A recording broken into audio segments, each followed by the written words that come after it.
Hi everyone, welcome back to my YouTube channel. Today's story follows Eli Ward, an ordinary courier who takes one wrong turn and ends up trapped in a secret high-security room with two of the most dangerous women on Vesper Station, Saren, a powerful diplomat, and Kova, a deadly guardian, only to discover he's being framed as a terrorist in a political game far bigger than him. And the package he delivered is actually a living data seed that can expose a massive slavery-like debt system and a planned power grab.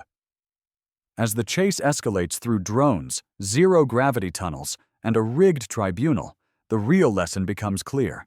Doing the right thing doesn't require power, only courage. And truth matters most when someone is trying to rewrite reality for you. Eli chooses integrity over fear. Saren chooses accountability over status, and Kova shows that loyalty isn't blind obedience. It's choosing people and protecting what's right, even at a cost. If you enjoyed this story and the message behind it, don't forget to like, subscribe, and turn on the notification bell for more English stories and life lessons. What would you do if one wrong turn at work got you trapped in a secret room with two of the most dangerous women in the galaxy? That's the nightmare Eli Ward walked into, all because his cheap navigation app glitched out. He was just a delivery guy, an aggressively average human trying to stay invisible in a universe full of giants. Vesper Station was the last place he wanted to be, a floating cathedral of glass and steel where empires cut deals over drinks that cost more than his yearly salary. All he had to do was drop off one little package. If you want to see how a simple delivery goes horribly, horribly wrong, stick with me for a minute. The moment he stepped out of the shuttle, the sheer size of the station's grand atrium hit him. It was so huge, it had its own weather, with literal clouds drifting miles above his head. Shimmering advertisements in a dozen alien languages swam through the air like schools of neon fish. Simple, Eli muttered to himself, clutching his courier bag. Level 42, Sector G, Office 9. Get the signature, get paid, and go find a protein bar that doesn't taste like drywall. He weaved through the crowd, ducking around a floating ambassador who smelled like cinnamon and burnt wiring. A pack of tiny service bots scurried past his feet, chattering in code. Eli glanced at the map on his wrist tag, and of course, it flickered and spun 90 degrees. Perfect, he thought. A sharp whine buzzed behind his left ear. His budget translator implant was acting up again. He gave the side of his head a good smack. The elevator ride to level 42 felt like an eternity. When the doors finally opened, the chaotic noise of the atrium was gone, replaced by the dead, carpeted silence of corporate power. The air was cold, sterile. Every door in the long, curving hallway looked exactly the same. They were just polished black panels with glowing numbers. Office 5, Office 6, Office 7. The mosquito-like whine in his ear got louder, and his vision fizzled with static for a second. The map on his wrist projected a glowing arrow, pointing insistently at the door right in front of him. He squinted. The holographic number was a fuzzy mess of symbols he didn't recognize, but the arrow was certain. He was tired, his feet ached, and he just wanted this day to be over. He pressed his palm against the door's access panel, expecting it to ask for a code or a scan. Instead, the panel glowed a friendly green, and the door hissed open like it was expecting him. Eli stepped inside, and everything changed. The air wasn't just cool, it was freezing, thick with the metallic tang of ozone. And the silence, it was so complete it felt like it was stealing the air from his lungs. The door didn't just slide shut behind him, it sealed with a final melodic chime that sounded like a beautiful lie. Eli spun around, but the door was gone. The wall was now a smooth, seamless sheet of shimmering metal. He turned back to the room. This was not an office. The walls weren't walls at all. They were rippling curtains of light, an anti-spying system that flowed like liquid shadow. In the center of the room, a giant holographic table displayed a spinning star system he'd never seen before, and then he saw them. 2 women. The first stood beside the hologram. She was impossibly tall, maybe 6.5 feet, with skin like pale moonlight. Her dark robes seemed to drink the light, and her silver hair floated around a face so perfect it was terrifying. Her eyes weren't human. They were like cut diamonds, reflecting the tiny galaxy on the table. This was someone who decided the fate of worlds. The second woman was leaning against the far wall, arms crossed. She was the total opposite, a loaded weapon. She was shorter, packed with muscle, with warm, golden-brown skin and tactical armor that looked like it was fused to her body. Her hair was cut short and dyed a shocking crimson. Her eyes were dark, sharp, and aimed right at Eli's throat. The silence stretched. 5 seconds. 10. Eli looked from the regal one to the soldier. He looked at the sealed wall. He looked at the package still strapped to his hip. His brain finally rebooted. He took a shaky step back and threw his hands up.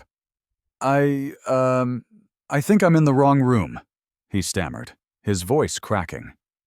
The words just hung there in the icy air. The tall woman, the diplomat, just tilted her head. She didn't look angry or surprised. She looked curious, like a scientist who just discovered a bug that could sing opera. "You are correct," she said, her voice like velvet wrapped around a blade. "And you cannot leave." "I'm just a courier," Eli said, forcing a smile that felt like cracking plaster. "I have a delivery for Office 9. My map." It glitched. "This is not Office 9, the diplomat said, gliding around the table. "This is a level Crimson secure node, and the door behind you has just engaged a localized time lock." "A what lock?" Eli asked. The soldier pushed off the wall and moved toward him with a deadly, silent grace. She stopped 5 feet away, and he could smell the hot metal of her armor. "It means," the soldier said, her voice raspy, like boots on gravel, "that the room has sampled you." "It has your DNA, your heat signature, your pulse," she continued. "If you step back out there before we authorize it, the station's security grid will tag you as a biological threat." "A threat?" Eli squeaked. "They'll scrub you," the soldier said bluntly. "Vaporize you. You won't even leave a stain." The blood drained from Eli's face. "Okay, that's not good. So can you just give me the authorization? I'll leave. I'll forget everything I saw, I promise." The soldier let out a short, humorless bark of a laugh. "He thinks he can just walk out. Sarin."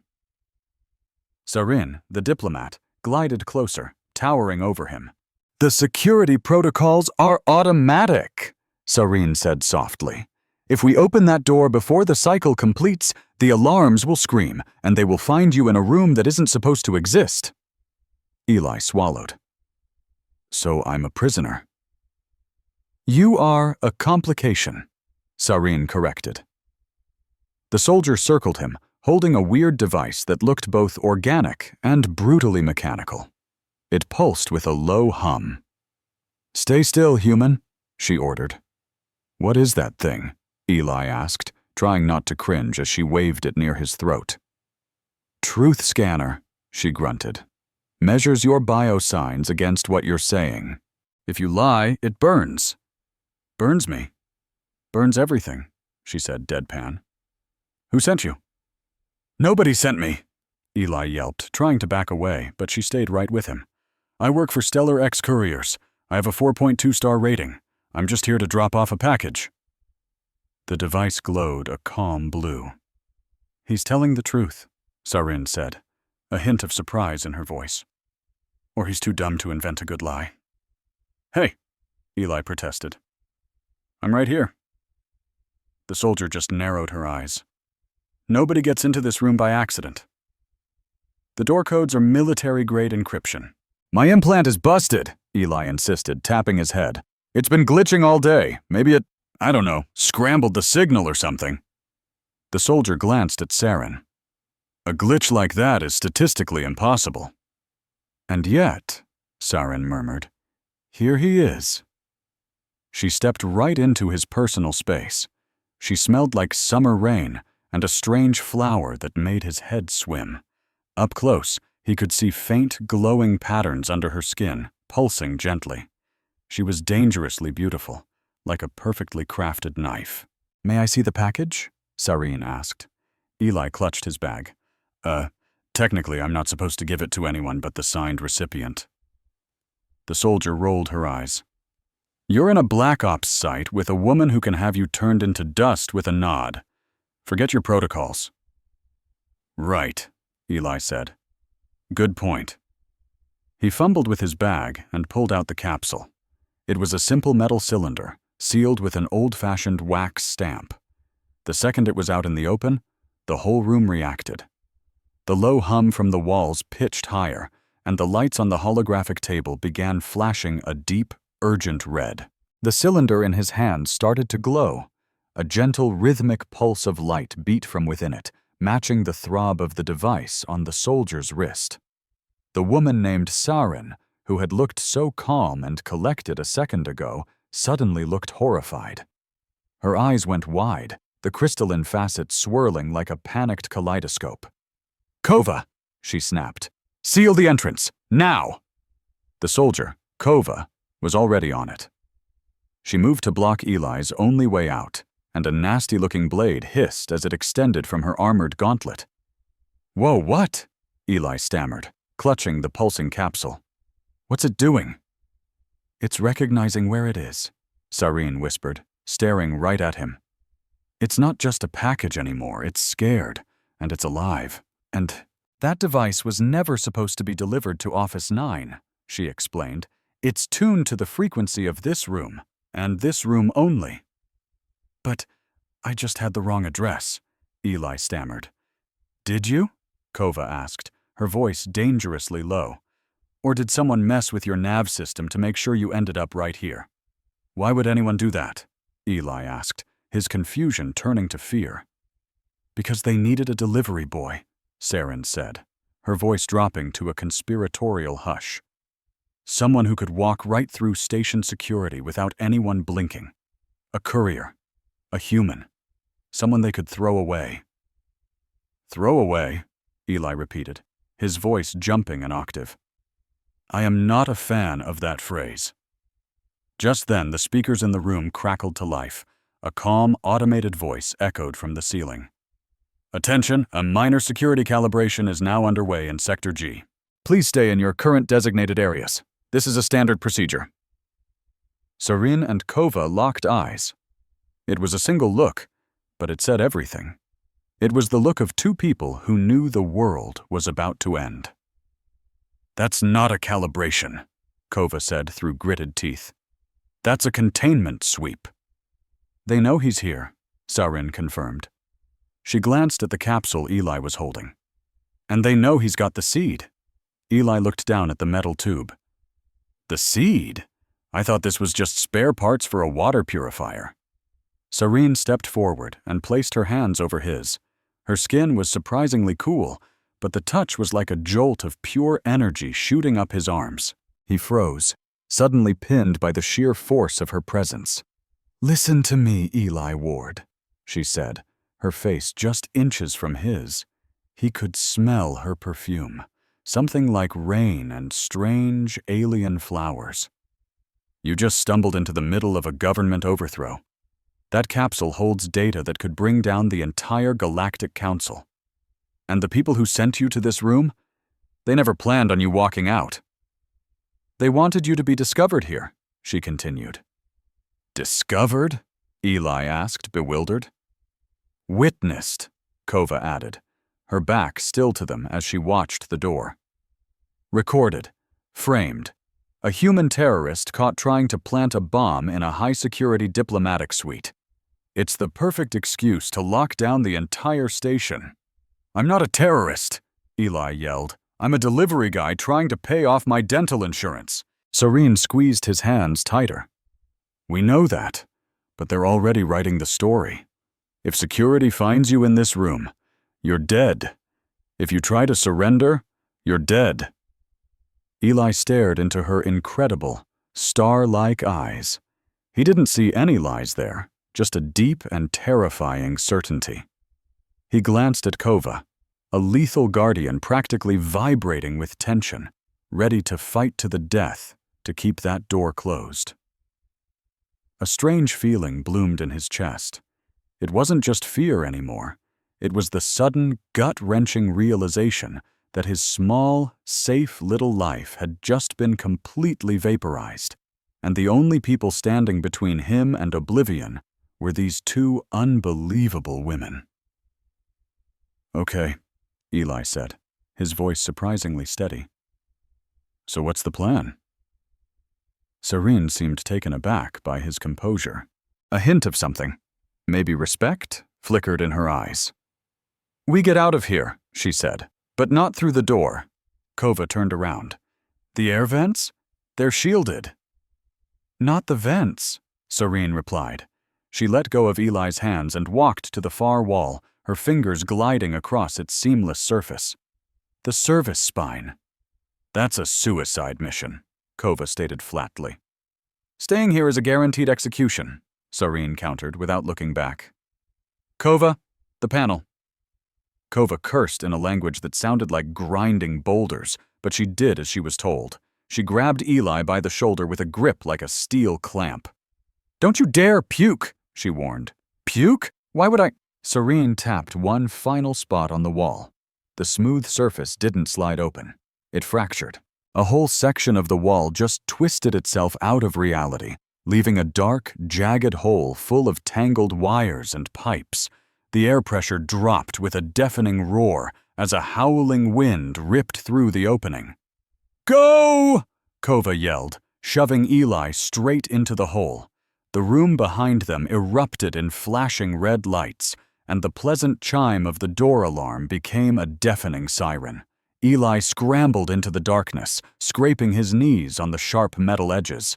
Kova jumped in right after him, and Saren was last, sealing the hole with a flick of her wrist that left a shimmering wall of static crackling behind them. They were crammed into a narrow service tunnel, barely wide enough to stand side by side, lit only by the frantic strobing of emergency lights. "Run!" Serene ordered. And they ran. Eli's boots clanged against the metal grating. He could hear Kova's steady, controlled breathing right behind him. Serene was already ahead, her dark robes flowing around her like liquid night.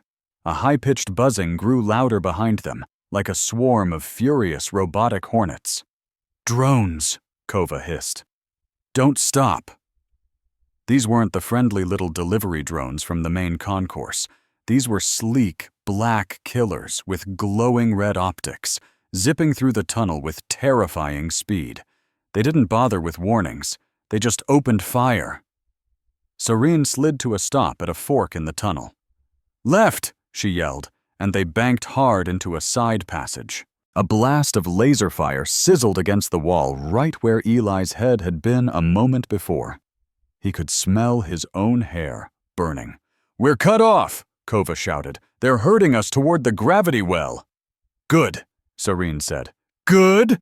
Eli sputtered, his lungs on fire. "How is any of this good?" Serene didn't waste time explaining. She reached a massive sealed blast door and her fingers flew over the control panel, weaving lines of code like a concert pianist. Kova turned to face the oncoming drones, her blade humming with deadly energy. "Get it open, Saren!" "I'm working on it. This is Crimson-level encryption." The swarm of drones rounded the corner. A spiderweb of red targeting lasers painted the walls and Kova's armor. "Any time now would be great!" Eli screamed. Kova deflected the first laser bolt with her blade, the impact sending a shower of sparks through the tunnel. She was a blur of motion, a whirlwind of gold and black armor, batting away deadly energy blasts like she was swatting at flies. The door hissed. "Go!" Saren yelled. It slid open to reveal a vertical shaft that plunged into absolute, infinite blackness. There was no ladder, no handholds, nothing. "Jump!" Saren commanded. "Are you out of your mind?"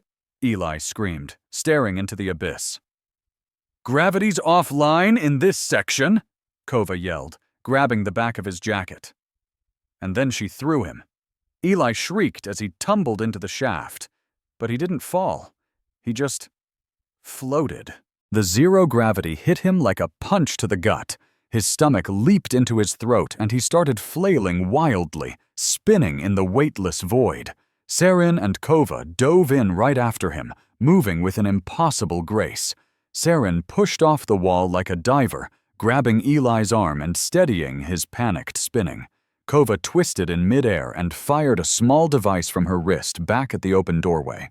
The blast door exploded inward, sealing the shaft behind them with a mangled wall of steel. "We've got maybe 2 minutes before they blast through that," Kova said, her voice unnervingly calm. Eli was hyperventilating, clinging to Sarin's arm as his legs drifted uselessly over his head. "You people are insane. You're completely insane!" he gasped.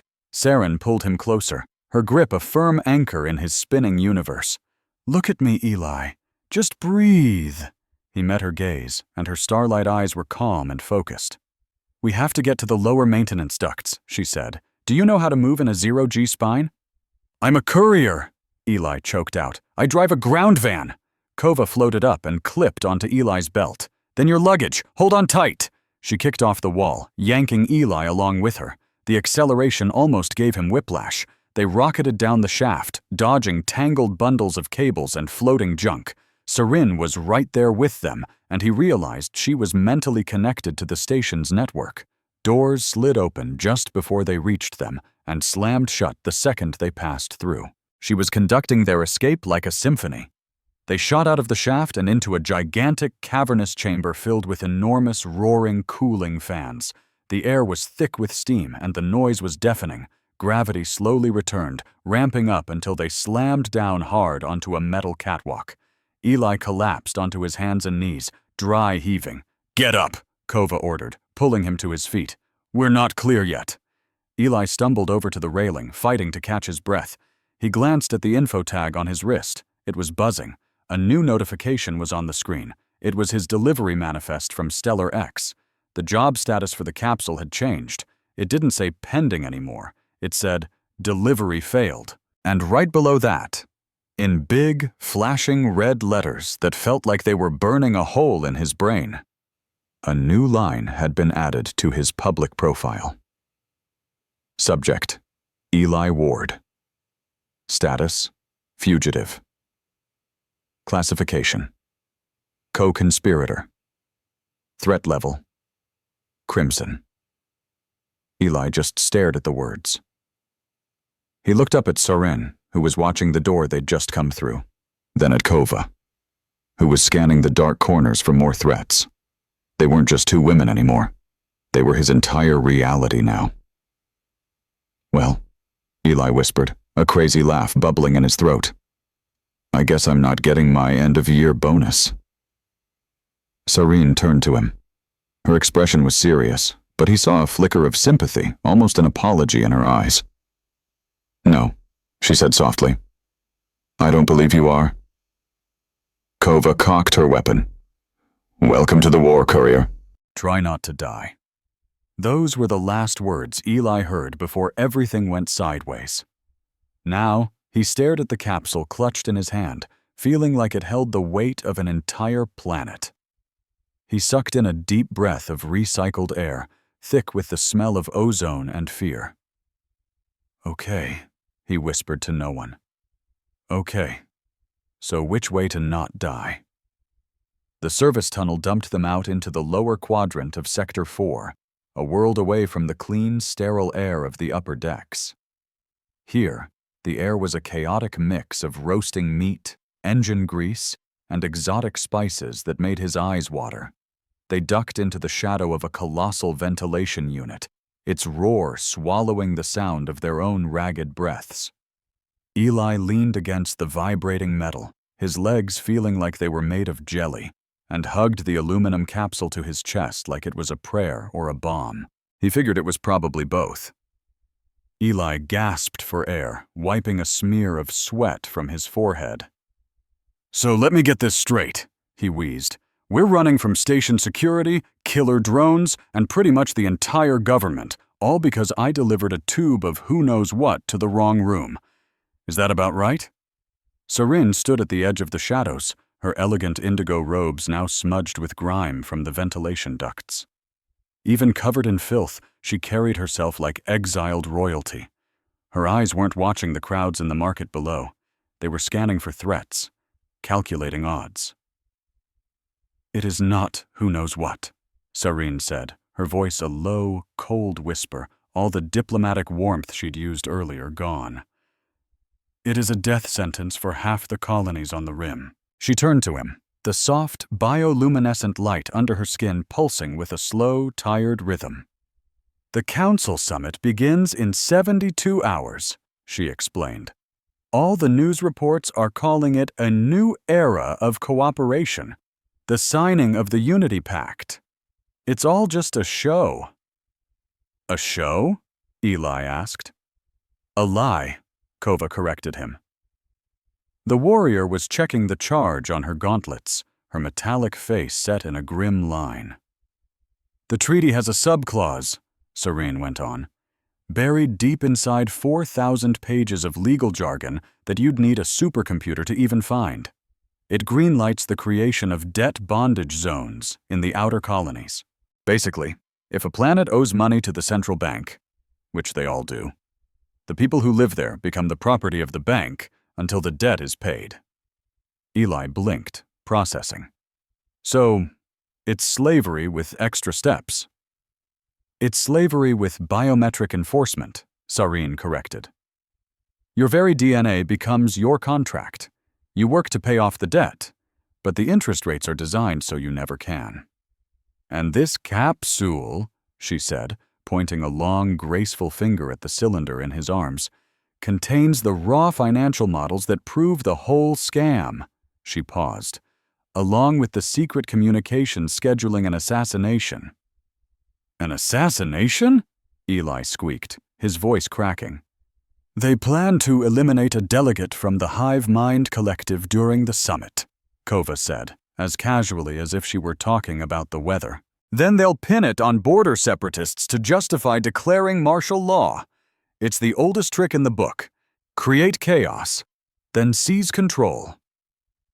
Eli looked down at the capsule, a sudden, powerful urge to throw it into the nearest incinerator washing over him. "So we're carrying the proof," he said, his voice barely a whisper. "And that's why they want us dead." "They want us erased," Sarin said softly. "There's a big difference. Death is a tragedy. Erasure is just a statistic." Eli let out a shaky, humorless laugh and ran a hand through his messy hair. "Okay, cool. Great. My usual deliveries are protein powder and spare droid parts. I guess this is either a major resume booster or what they'll write on my tombstone." "You use humor to hide your fear," Kova observed, her tone flat. "It's not very efficient." "Yeah, well, it's all I've got, lady," Eli shot back. "You've got laser swords and what looks like a built-in lie detector. I've got sarcasm and a translator that's on the fritz." Kova just stared at him, her dark eyes unblinking. She didn't look impressed, but he saw it, the absolute tiniest twitch at the corner of her mouth. It was a microscopic movement, but it was there. "We can't stay here," Sarin said, pulling her hood up to hide her radiant silver hair. "We have to upload this data to an independent broadcast node. If we can get the truth out before they find us, the public outcry will be our shield. They can't just execute heroes." "And if we fail?" Eli had to ask.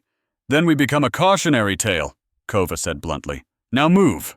They plunged down into the market ring.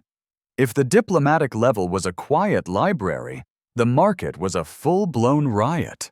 It was a massive, multi-level bazaar that wrapped around the station's core. The architecture was a chaotic mashup of styles from a dozen different worlds. Neon signs in shifting, alien alphabets flickered everywhere, painting the crowds in garish shades of pink and green. But the weirdest part was the gravity. Because the market stretched across several spinning rings, the gravity would change with every aisle. 1 second, your boots felt heavy as lead, clomping on the metal floor. The next, you were practically floating, bouncing forward like you were on the moon. "Keep your head down," Kova murmured, subtly moving to block Eli from the view of a passing patrol of giant, insect-like security guards. "I'm trying," Eli whispered back. "But it's kind of hard to blend in when I'm the only guy here who looks like he just crawled out of a trash chute." They navigated through a section filled with spice merchants. Clouds of orange and purple dust hung in the air, smelling like a strange mix of cinnamon, sulfur, and something that reminded him of a forgotten memory. Vendors in floating stalls shouted out their prices in a wild symphony of clicks, whistles, and deep, booming calls. Suddenly, Eli's translator implant let out a sharp whine. The feedback was getting worse. The voices of the crowd were melting together into a surreal, nonsensical soup in his head. He paused by a stall draped in shimmering fabrics that seemed to change color every time he blinked. "Memory silk," Saren whispered, stopping next to him. "It remembers the shape of whoever wears it." Eli glanced at the vendor, a short, blue-skinned alien with 4 friendly eyes and a huge smile. All he wanted was a simple cloak to hide his bright orange courier uniform. "How much for a cover-up?" Eli asked, pointing at a bolt of dark gray cloth. The vendor's smile widened as he let out a stream of rapid, flute-like sounds. Eli's implant buzzed painfully in his ear. A robotic voice announced, "Target acquired. Mating ritual initiated." "What?" Eli said, confused. The vendor grabbed Eli's hand and started shaking it like a pump handle, then leaned over the counter with a necklace made of dried beetles, trying to put it around Eli's neck. No thanks," Eli said, yanking his hand back. "Just the cloak, pal, not the beetles." The vendor's friendly expression melted, first into hurt, and then into pure rage. He bellowed something that sounded like a tuba falling down a flight of stairs. In a flash, Kova was at Eli's side, her hand resting on the hilt of her blade. "What did you say to him?" she hissed. "I just asked for a cloak," Eli insisted. "You just proposed marriage to his clan's broodmother and offered your firstborn child as a dowry," Kova said, her voice dripping with sarcasm. "I did what?" Before Eli could react, Kova stepped forward and snarled a single, guttural phrase in the vendor's language. The blue creature turned pale and scrambled into the back of his stall. "Let's go," Kova said, grabbing Eli's arm, "before you accidentally start a war with the Textiles Guild." They quickly melted back into the river of people. Serene was waiting for them by a fountain that sprayed liquid light instead of water. She was trying, and failing, to hide a smile. "You certainly have a way with words, Eli Ward," she teased. "My implant's gone crazy," Eli grumbled, rubbing his ear. "If we live through this, I'm definitely suing the manufacturer." Sarin reached out and gently touched his wrist. It was a simple gesture, maybe to check his pulse, maybe just to steady his nerves, but the effect was like a jolt of electricity. Her fingers were cool against his skin, and a shiver ran up his arm that had nothing to do with the station's temperature. For a second, the overwhelming noise of the market seemed to fade away. He looked at her, really looked at her, and saw the person underneath the hood. Her face was a stunning work of art, all sharp angles and soft, glowing light. And the way she was looking at him, it wasn't like he was a problem to be managed, but like he was a person. "Breathe," she said softly. "You're doing fine." Eli's heart hammered against his ribs. He opened his mouth to crack a joke, to break the sudden intensity of the moment, but the words wouldn't come. "Thanks," he finally managed to say. "You too." Suddenly, a harsh mechanical buzzing sliced through the market's chatter. A thick red line of light, a scanner beam, began sweeping across the crowd, searching for biometric signatures. "Security sweep," Kova hissed. She didn't even hesitate. She grabbed Eli by the collar and slammed him back against a stone pillar, using her own body as a shield. The move was fast, brutal, and surprisingly intimate. She had him pinned, her armored forearm pressed hard against his chest, her face just inches from his. He could feel the warmth coming off her skin and smell the faint scent of ozone and gun oil. "Stay still," she commanded, her voice a low growl. The red beam washed over the pillar, bathing them in crimson light. Kova didn't even flinch. She held his gaze, her dark eyes scanning his face with the same unreadable focus he'd seen back in that blue room. Eli completely forgot how to breathe. The closeness was overwhelming. He was trapped between cold stone and a warm, deadly woman. He could see tiny scars on her jawline and watch his own panicked reflection in her pupils as she tracked the security drone. It was absolutely terrifying. And it was kind of electric. The beam moved on. Kova held him there for a heartbeat longer than she needed to, her breath warm against his cheek.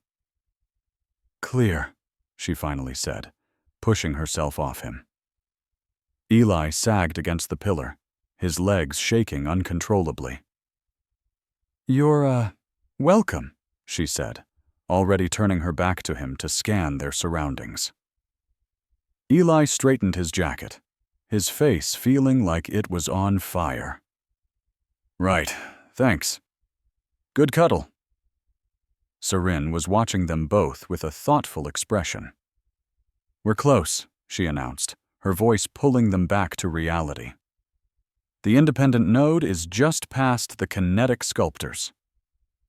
They started moving again, faster this time, the tension twisting like a knot in their stomachs. It was a public terminal, supposedly off the main grid, a place for journalists and whistleblowers. It was their only shot. It was a dinosaur, a relic from a time when people on Vesper Station could still speak freely. They found it crammed in an alcove behind a noodle shop, a clunky old console with a real physical keyboard. Sarin jacked a cable from their data capsule into the terminal. "Okay, I'm uploading," she announced, her fingers a blur over the keys. The screen glowed an ancient green as a progress bar crawled to life. 10%, 20, come on, Eli whispered. 50%. Then, without warning, the screen flashed a brutal, angry red. The word uploading was replaced with archiving for security review. Sarin ripped the cable out so fast, the port sparked. "It's compromised," she said, her voice sounding hollowed out. "What?" Eli asked. "The whole node," she explained. "It's not independent, it's a honeypot. The council must have bought out the Free Press Network months ago. We just tried to upload our proof directly to the very people we're trying to expose." Kova let out a string of curses.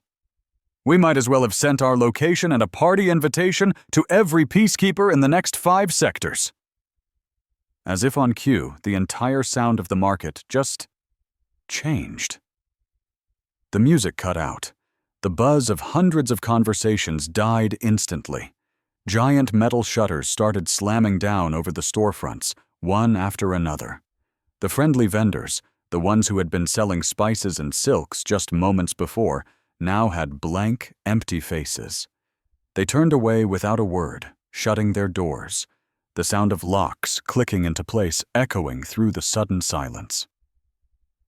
"The predictive policing net," Sarin said, her voice tight. "They're locking down the grid. They're hurting us." "Look," Kova said. She pointed down the main concourse. A solid line of riot control droids was marching toward them, shoulder to shoulder, their shields interlocked into a single, advancing wall. "They're clearing out the kill box," Kova said flatly.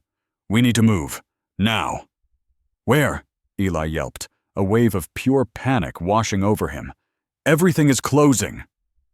Sarin pointed to a small maintenance hatch halfway up a wall, blocked by a messy stack of crates. They scrambled up, Eli's foot slipping on a greasy patch of oil. Kova grabbed him by the collar and hauled him the rest of the way. They tumbled through the opening just as the line of droids swept past below, the heavy thud-thud-thud of their mechanical feet shaking the very floor plates. They found themselves in a tight service alcove, choked with pipes and humming with the energy of magnetic couplings. It was dark, filthy, and for the moment, it was safe. Eli slid down the wall and put his head in his hands. "We're trapped," he mumbled. There's nowhere left to go. The news is a lie, the cops are the bad guys, and I'm pretty sure I'm accidentally engaged to a beetle merchant. Saren sat across from him, leaning her head back against a thick bundle of cables. For the very first time, she looked completely exhausted. The perfect diplomat's mask she always wore just slipped. Her shoulders sagged. "I'm sorry, Eli," she said, her voice barely a whisper. He looked up. "Sorry for what?" "For dragging you into all this. You were right. You're just a courier. You never asked to be part of a revolution." Eli really looked at her then. In the dim, cramped space, without her podiums and holograms, she didn't look like a galactic leader. She looked like a person carrying something far too heavy to bear. "Why are you even doing this?" Eli asked. "You're one of them. You're high caste. You've got the fancy robes, the glowing eyes. Why would you defect?" Sareen stared down at her own hands. "Because I helped write it," she whispered. "The treaty. The first drafts. Years ago. I actually thought I was building peace. I thought order was the same thing as justice. I was so wrong. I'm not just an attaché, Eli.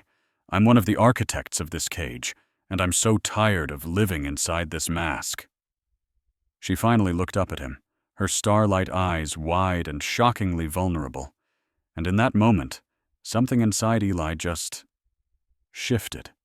He'd spent his whole life feeling small, invisible. The guy who just delivered things that other, more important people made. But here, in this grimy little closet, a woman who had literally shaped history was looking at him and apologizing. "You're not a mask," Eli said, and his voice was steadier than it had been in hours. "You're the only one out here trying to tell the truth." Sareen leaned forward just a little. "And you, Eli Ward, you are not just a courier. You're the only one who didn't run."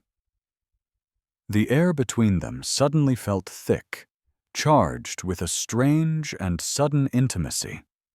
It was the kind of connection that can only spark to life when death is scratching at the door. Eli felt himself being pulled toward her, a magnetic force that was as terrifying as it was intense. He wanted to reach out, to touch her hand, to close the gap between his ordinary human self and whatever kind of celestial being she was. A flicker of desire sparked in the darkness, and it wasn't just physical. It was a deep, aching need to be truly seen. A shadow fell over both of them. Kova was standing in the hatchway, watching. Her arms were crossed, but her knuckles were white. "How touching," she said, her voice sharp enough to cut glass. "Really, I'm weeping on the inside." Sareen immediately straightened up, her mask sliding back into place, though a faint violet blush colored her cheeks. "Kova," she said simply.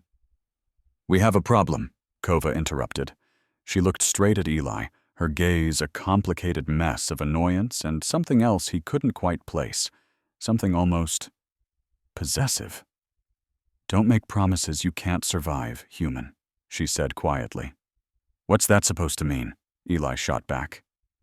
"It means," Kova said, "that she is the leader of a rebellion, and you're a guy who gets winded, climbing a flight of stairs. Loyalty is a dangerous thing," Kova continued. "It gets people like you killed." "And what about you?" Eli asked, his courage fueled by adrenaline. "You're here too. You're protecting her." Kova's jaw tightened as she looked away. "I am bound by an oath. The vow of the Silver Shield. We protect the truth bearers." "But you chose her," Eli pressed. "You didn't have to. You could have stayed with the council." Kova looked back at him, and for a split second, the deadly soldier vanished, replaced by a woman who looked terrified of her own choices. "I didn't choose the politics," she said, her voice cracking just a bit. "I chose the person." The silence that followed was heavy with unspoken words. "Okay," Sareen said finally, Breaking the tension? We can't use the public nodes. We can't trust the media. That leaves only one option. What? Eli asked. The council archive, Sarin explained. The original voting ledgers. They're physical records, stored in living crystal. They can't be hacked or changed remotely, but we need to get access. That's a level 0 secure facility, Kova said. We'd need archivist Mael. He's the keeper of the ledgers, Sarin confirmed. The only being on this whole station with the legal authority to unseal the vault. Kova frowned. Miel? That old crustacean? He hates everybody. But he respects the law, Sarin countered. If we can bring him the capsule, if we can show him the proof of corruption, he'll be legally obligated to help us. It's a long shot, Kova said. It's the only shot, Sarin replied. Suddenly, Eli's wrist tag buzzed so violently it made him jump. Another notification? He asked, tapping the screen. A holographic video projected into the air between them. It was grainy security footage showing the door to the blue room, the same one Eli had entered in Part 1. In the video, Eli walked up to the door, but he wasn't carrying a delivery bag. He was holding some kind of black device with flashing red lights. He glanced around nervously, then slapped the device onto the door panel. The video cut to a massive explosion. Smoke filled the screen. A smooth, authoritative voice began to speak over the clip. Breaking news! A terrorist suspect has been identified as Eli Ward, a human courier seen here planting a demolition charge on a secure diplomatic channel. Authorities advise extreme caution. The subject is considered armed and unstable. Eli just stared at the hologram, his mouth hanging open. I didn't do that, he yelled. That is not what happened. I knocked. I just walked in. They're manufacturing reality, Sarin said grimly. That looks real, Eli said, horrified. Even I almost believe I did it, and I was there. Deep fakes, Kova grunted. High-quality ones. Sarin added, they're not just framing you, Eli. They're making you the face of their enemy. Eli watched the loop of himself blowing up a door he had never even touched. He felt a cold, hard knot of anger tightening in his gut. They were taking his face, his name, his small, quiet life, and twisting it into a weapon to be used against everyone. Okay, Eli said. He pushed himself to his feet, dusting off his pants. Okay, what? Kova asked, looking skeptical. Okay, let's go find this crab guy. Mael, Eli corrected himself. I'm done running. If they want a terrorist, then I'm going to be the absolute worst terrorist they have ever met. I'm going to terrorize them with the actual truth. Sarin stood up, a faint smile returning to her lips. That's the spirit, she said. Kova drew her blade, then slid it back into its sheath. She looked at Eli, and this time, there was no mockery in her eyes, only a glimmer of respect. Try to keep up, Ward, she said. They moved toward the exit of the alcove, leaving the hologram of the lie flickering behind them, and headed for the only place where the truth was still written in stone. The game had changed. This wasn't about escaping anymore. This was about burning the whole house down. The council archive vault wasn't a building. It was more like a giant geode buried deep in the heart of the station. To get there, Eli, Sarin, and Kova had to go down through the station's spine, past engineering decks where the air tasted like copper, and into a sector where the normal laws of physics on Vesper Station just started to come undone. The hallway leading to the vault didn't have any straight lines. The walls curved inward like the ribs of some great beast, and the light was all wrong. It seemed to bend around corners before you got there, creating ghostly echoes of movements that hadn't even happened yet. Eli stopped, rubbing his eyes. I feel like I'm walking inside a kaleidoscope, he said, his voice hushed by the heavy, oppressive air.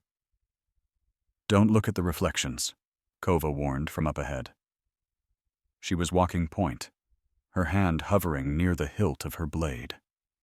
The architecture here is psychoreactive. It feeds on disorientation. Sarin, however, moved through the space with a strange, eerie familiarity. Her deep indigo robes seemed to shimmer in sync with the pulsing lights embedded in the floor. "This is the memory stratum," she explained softly. "Every vote, every treaty, every secret whispered by the Galactic Council, it's all stored down here, not on servers but inside living crystal." "Is that crystal alive?" Eli asked, carefully stepping over a glowing quartz vein that throbbed in the floor like a giant, pulsing artery. "It's silicote memory," Sarin replied. "It grows. It remembers. But it doesn't just store data. It stores intent. You can't lie to it, Eli. The crystal vibrates against a lie until its own structure shatters." They finally arrived at the vault door, a massive 30-foot slab of translucent mineral. Glyphs crawled across its surface like living things. Standing before it was the archivist, Mile, looking like a statue carved from driftwood and ancient bone. He was a decapod, a creature like a crab, with a shell the color of dried ink and 4 arms that moved with a slow, creaking grace. The heavy ceremonial chains of his office were draped over him. His eyes, perched on stalks, moved independently, scanning everything. But as the 3 of them got closer, both eyes snapped to Sarin. "Hiya, Sarin!" His voice rasped, like the sound of tearing paper. "And the defector, Kova, and the human." Eli gave a clumsy little wave. "Hi, I'm the human." "You're the terrorist," Mile corrected. "The news feeds are buzzing with your recent adventures, blowing up doors, kidnapping diplomats." "We didn't do any of that," Eli protested. Mile's mandibles clicked. "The news doesn't care about the truth, boy. But here, in this place, truth is the only thing that matters." He tapped the crystal door with a long, sharp claw. The huge slab hummed, a deep note that vibrated in Eli's teeth. "We need the voting ledgers," Sarin said, stepping forward. "The original logs for the Unity Pact." "That's a sealed record," Miles stated. "Level 0. "The pact is a lie," Sarin shot back, her voice ringing with conviction. "It's being used to enslave the border worlds. You're the keeper of this archive, Mile. You swore an oath to protect the Council's integrity. If the treaty is a fraud, that integrity is already gone." Miles' stalk eyes twitched as he studied her. "I swore to protect the records, not the morality of the people who wrote them." "Please," Sarin begged, lowering her hood and letting the harsh corridor light hit her face. "We have the data seed. We have proof of the assassination plot, but without those ledgers to back up the timeline, it's all just conspiracy theories. We need the original source code of the law." Mile was quiet for a long, tense moment, the station's hum filling the silence. At last, he gestured with 2 of his 4 arms. "This vault is a sanctuary of absolute truth," he said. "To enter, you must be in harmony with it. The crystal will reject anyone who isn't." "What's that supposed to mean?" Eli asked, glancing at Kova. "It means we're about to be tested," Kova grumbled. Mile pressed one of his palms against the door, and the glyphs blazed with white light. "The protocol of clarity," he announced. "To get past this door, each of you must offer a truth, a secret, something you've kept hidden in the dark. If you speak your truth and the crystal accepts it, you can enter. If you lie or even hold back, the door stays shut, and I'm afraid security will be notified." Eli swallowed, his throat suddenly dry. "A secret? Like I stole a candy bar when I was 7? "It must have significant weight," Miles said. "The crystal demands an emotional echo." Sarin looked from Eli to Kova. "We don't have a choice." "I'll go first," Eli said, stepping up. He just wanted to get it over with, to stop his hands from shaking. He stood before the massive slab, and the light pouring from it felt warm and strangely invasive, like a hot sun on a fresh burn. "State your intent," Mile commanded. Eli saw his own teared, scared reflection in the crystal's surface. "I took this job," he started, his voice trembling. "Not because I wanted to explore the galaxy. I couldn't care less about the stars. They're just cold and far away." He paused, and the crystal hummed, as if it were waiting. "My sister Sarah. She has a degenerative lung condition," Eli said, the words tumbling out. "The treatment isn't covered by basic insurance on Earth. It costs 40,000 credits a cycle. I took this courier job to Vesper Station because it pays triple hazard rates." He looked over at Sarin. "I'm not a hero. I'm not some revolutionary. I'm just a guy who's terrified that by the time I get home, the only person in the universe who really knows me will be gone. I'm doing this for the money. That's my truth." The crystal flashed. It was a pure, clean pulse of white light. "Accepted," Miles said softly. "A simple life, given weight by love." Eli stepped back, exhaling a breath he felt like he'd been holding for days. He felt lighter, like a massive burden had been lifted. Sarin was next. She stood tall before the door, but her head was bowed. The light carved sharp angles on her face, making her look like a queen from a tragedy. "I am Haya Sarin of the Inner Circle," she stated. "The galaxy knows me as a defector, fighting to tear down the Unity Pact." She shut her eyes tight. "But I'm not just fighting the system. 10 years ago, as a junior aide, I was the one who drafted the subclause that created the debt bondage loop. I wrote the very words that are about to enslave 5 systems.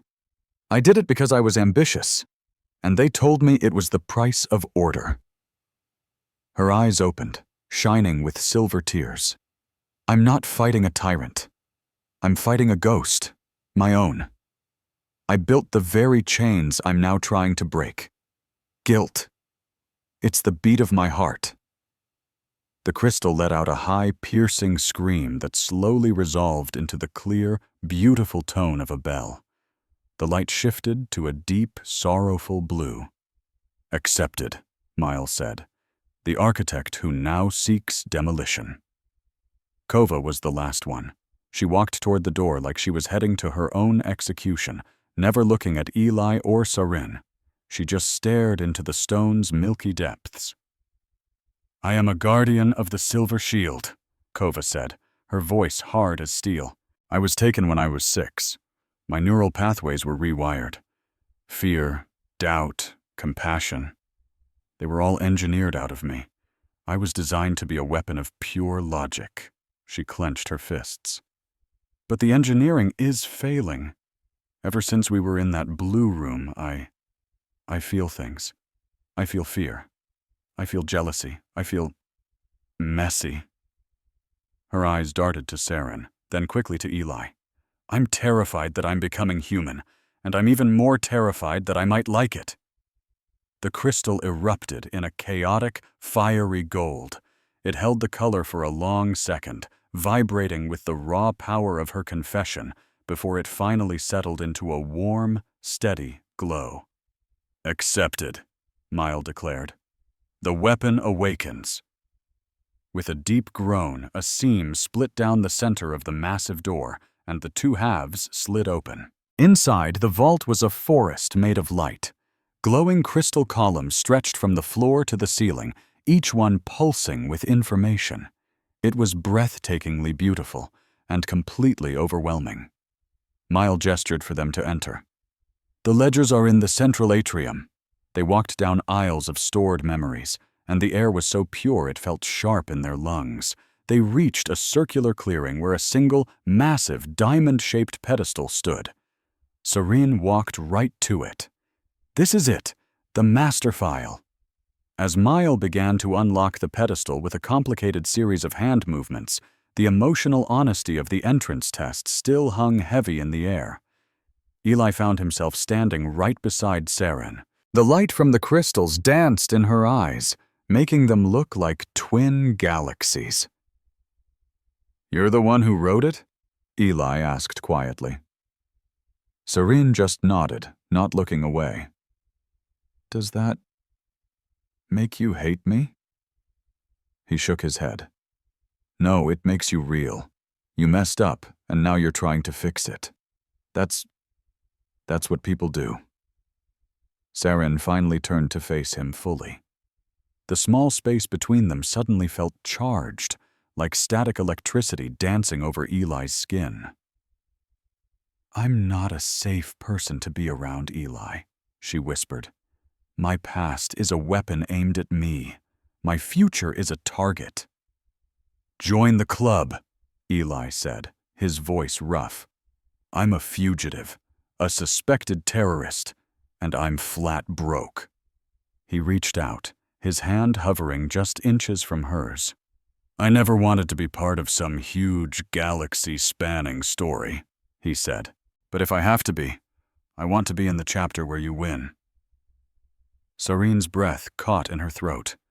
She looked down at his hand, then back up into his eyes. "I don't know how to be the person you need," she said, her voice barely a whisper. "I don't need a diplomat," Eli replied. "I need you." The raw honesty of his words, stripped bare by the influence of the room, hit both of them like a physical force. It was terrifying, and it was a confession that went way beyond simple attraction. It was like admitting they were fated to be here. Eli leaned in closer. Saren didn't move away. Her scent, like rain and ozone, filled his senses. A dry, clicking cough broke the spell. "Your dramatic mating tension is disrupting the harmonic frequencies," Mile rasped from the pedestal. "The crystals are vibrating at a level normally associated with a supernova event. It is highly distracting." Eli jumped back, his face flushing bright red. I was just... Sarene brought a hand to her mouth, and for the first time since Eli had met her, she laughed. It was a real, musical laugh that made the crystals in the room seem to glow even brighter. "Our apologies, Archivist," she said, her eyes sparkling. "We'll try to contain our harmonics." Kova, who was standing guard nearby, snorted. "Please do," she said. "I'm feeling nauseous enough already." Mile pulled a crystal shard from the pedestal. "Here, the decryption keys for the voting ledger." Saren took the shard. "Thank you, Mile. You've saved us." Mile looked at her, and his eye stalks seemed to droop. "No, Haya Saren," he said with deep sadness. "I have delayed you." "What?" Saren asked. Just then, sirens erupted. Not the distant alarm of the station, but a piercing shriek that came from the very walls of the vault. "I'm sorry," Mile said, backing away behind the pedestal. "They threatened the archives. They said they would shatter all of history if I didn't keep you here." "Mile!" Kova yelled, drawing her blade. Vents in the ceiling hissed open, and a thick, pearly white mist began to pour into the room. "Don't breathe it," Sarene yelled, pulling her sleeve over her mouth. "It's memory scrub." "What does that do?" Eli shouted, stumbling back as the mist swirled around his feet. "It's a memory wipe!" Saren shrieked, her voice cracking with terror. "It's designed to make you forget you were ever here." But her warning came too late. A thick, heavy mist rolled towards them with an unnatural speed. It carried a sickeningly sweet smell, like vanilla mixed with the tingling feeling of a limb falling asleep. Eli couldn't stop himself from breathing it in. The world didn't go black. It went sideways.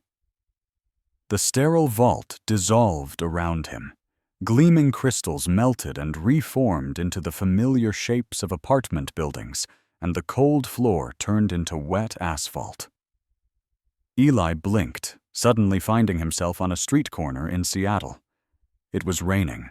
The comforting smell of damp concrete and coffee filled his lungs. He glanced down to see he was wearing his old favorite jacket and holding a bag of takeout. He took a step. It was so quiet here, so safe. Why had he been running? There was no space station, no aliens, no danger. All he had to do was go upstairs. Sarah was waiting for him. They were going to watch a movie. It was such a simple life, a wonderful life. He felt an overwhelming urge to just sit down on the curb and let go of everything. Just let the gentle rain wash all the stress away. Eli. The voice was a faint whisper that seemed to come from the clouds themselves. Eli stopped cold. That wasn't Sarah's voice. Eli, this isn't real. He looked around frantically. The street signs were starting to melt like ice cream. The rain began to glow with a faint blue light. Saren, he whispered, feeling her presence across the psychic void. She was trapped in her own perfect nightmare. In her vision, she stood on a grand podium as billions cheered for her, a crown made of pure light resting on her head. She'd won. She had finally achieved peace. But as she looked out at the adoring crowd, she realized their faces were completely blank. They were just mindless puppets, enslaved by the very treaty she had championed. She tried to scream in horror, but her mouth had been sewn shut with threads of gold. She was the queen of an empty graveyard. Elsewhere in the mist, Kova was fighting ghosts from her past. She was back in the training simulator, a terrified 6-year-old girl again. A faceless instructor held a knife to her. "You are a tool," a voice boomed in her mind. "Tools do not feel. Cut away your weakness." Kova looked down at her hands and saw they were made of gleaming metal. She had no skin, no heart, only gears turning endlessly in the dark. Eli desperately fought against the fog in his own mind. The Seattle street was a comforting lie, and he knew it. He forced himself to remember the sharp smell of charged air, the look of 1,000 stars in Saren's eyes. "Saren!" he yelled into the disorienting mist. He stumbled through the fog, which felt like walking through 1,000 sticky spider webs. He saw Saren standing perfectly still, tears streaming down her face as she stared into nothingness. He grabbed her by the shoulders. "Saren, look at me!" She blinked, her eyes struggling to focus. "The crown! The silence!" "There is no crown!" Eli shouted, trying to break through. "We're in a basement! We're here to steal a rock! Wake up!" She gasped, the air flooding back into her lungs as if she'd been holding her breath. "Eli, keep talking," she pleaded, clutching the front of his jacket. "Anchor me. Tell me something real." "Your robe is ripped at the bottom," Eli said, speaking quickly. "You smell like rain. We're being chased by that traitorous crab guy." Saren nodded sharply, the powerful hallucination shattering around her. Okay, I'm back." "Where's Kova?" They found her on her knees, her energy blade humming as she swung it wildly at the empty air. She was screaming in a harsh language Eli didn't recognize. "Kova!" Eli called out. She spun and lunged at him with the blade. Saren yanked him back just as the glowing tip of the sword sizzled past, singing his jacket. "She's lost in her deep conditioning," Saren said, her voice tight with worry. "She thinks she's a machine." Eli cautiously stepped forward again. "Kova!" he shouted. She looked at him, but her eyes were cold and dead. "Target identified. Eliminate." "No," Eli said firmly. "I'm not a target. You're Kova. You love spicy noodles. You tell the worst jokes about my skinny bones. You're a person." That word seemed to hang in the air between them. Person. Kova froze, the tip of her blade wavering. "You're messy!" Eli yelled, his voice filled with emotion. "You're loud, and you're my friend. Machines don't have friends, Kova. Wake up!"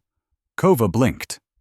In her mind's eye, the metallic hands dissolved, revealing her own golden-skinned fingers.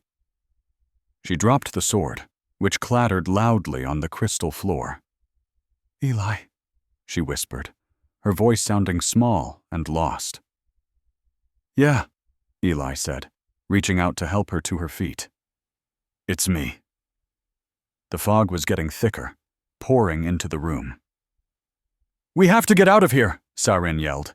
"They're pumping more of that stuff in." "The main door is sealed," Kova shouted, her tactical instincts kicking back in. "There." Saren pointed up at the ceiling.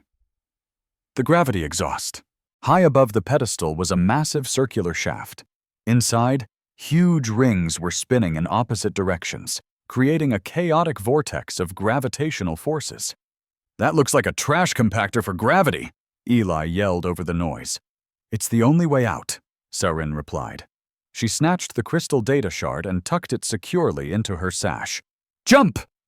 They leaped onto the pedestal and then launched themselves up into the shaft. Gravity immediately went haywire. 1 second, Eli felt like he weighed 1,000 pounds. The next, he was as light as a feather. The spinning rings became a dizzying blur around them. Serene used her expert knowledge of the station's physics to navigate the chaos, kicking off the few stationary points on the walls. "To the right!" she shouted. "Jump right!" They bounded from one ring to another, feeling like they were climbing the inside of a giant, out-of-control clock. Eli's hand slipped, and he lost his grip, tumbling backward toward the grinding gears of the mechanism below. "Eli!"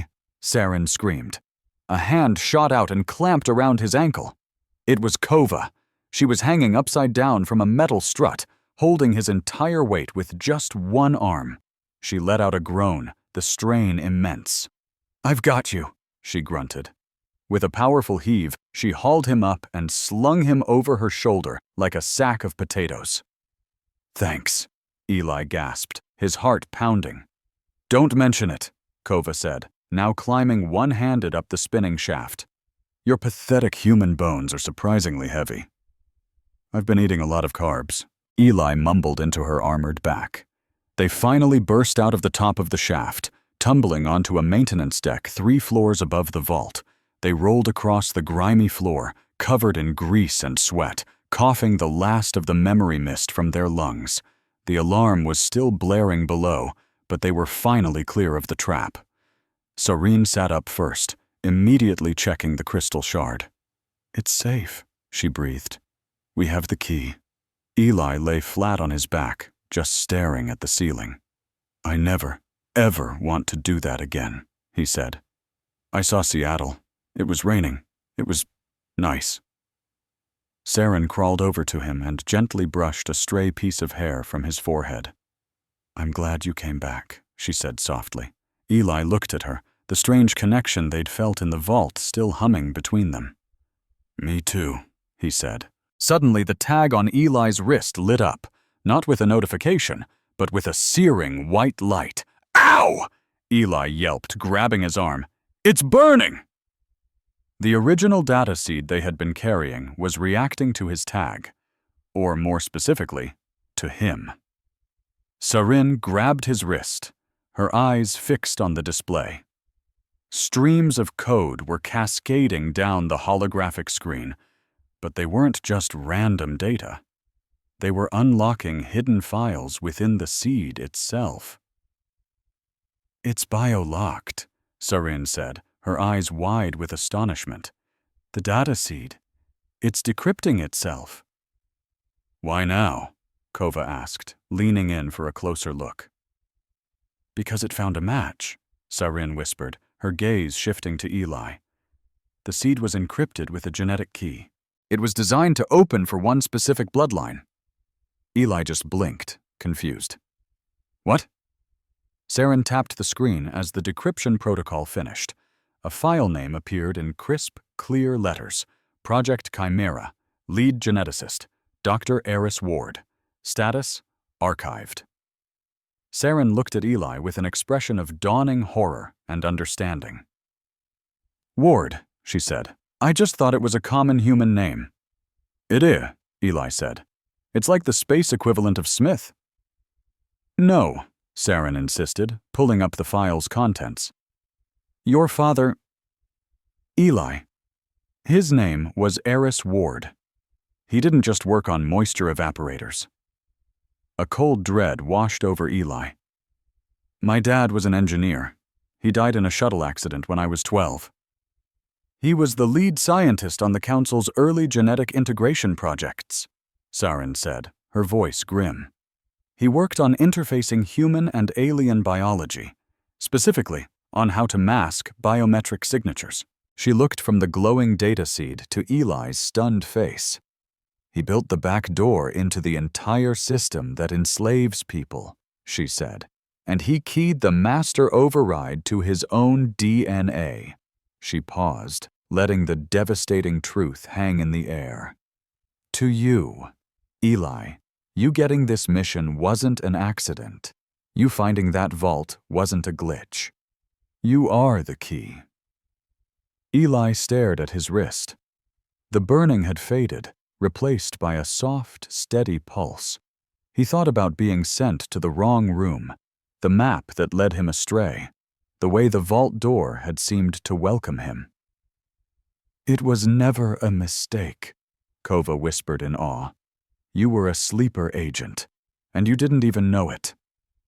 Eli looked at Saren, his voice trembling. "My dad, he died trying to fix what he'd done?" Saren nodded slowly. "And he left you the tool to finish the job." Eli Ward, the simple courier with the small, unimportant life, looked down at his own hands. They were shaking, but it wasn't from fear anymore. "Well," he said, a new, hard edge in his voice that had never been there before. "I guess I'm not just delivering the package anymore." He looked up at his two friends, his eyes blazing with purpose. "I am the package." The maintenance deck was cold and smelled of stale hydraulic fluid and the lingering ozone tang of the memory mist. Eli Ward sat on a crate, staring at the holographic file header that still burned in the dim light. Project Chimera. Lead geneticist. Dr. Eris Ward. Saren paced back and forth on the metal grating, her dark robes making a sound like whispering ghosts. She stopped and turned to him, her face grave. "It's a biometric labor legitimacy system," she explained, her voice low and heavy, as if sharing a dark secret. "The council calls it the ledger. Officially, it's for tracking credit scores and work permits, but in reality, it binds a person's biological signature to their debt. If you owe the council's bank, your very DNA becomes their collateral. You can't leave your planet. You can't get medical care. You can't even buy food without the system confirming that you're working off the interest." Eli looked up, the terrible weight of it all crashing down on him. "And my father built it." "He built the cage," Saren said softly. He finally understood, but it was far too late. "So he made a key to open it," she said, gesturing toward Eli's wrist. "The system needs a master override for calibration," she clarified. "A specific genetic sequence the main computer sees as the ultimate authority. He didn't hide the key on some data chip, Eli. He hid it inside you. Your very blood is the master password for the entire galactic economy." The color drained from Eli's face. He stared down at his hands, the same hands that had fumbled with packages for the last 5 years, with their scraped knuckles and the familiar callus on his thumb from his scanner. Suddenly, they were the most dangerous things in the whole sector. "So I'm not a person," Eli said, his voice laced with bitterness. "I'm just a walking key."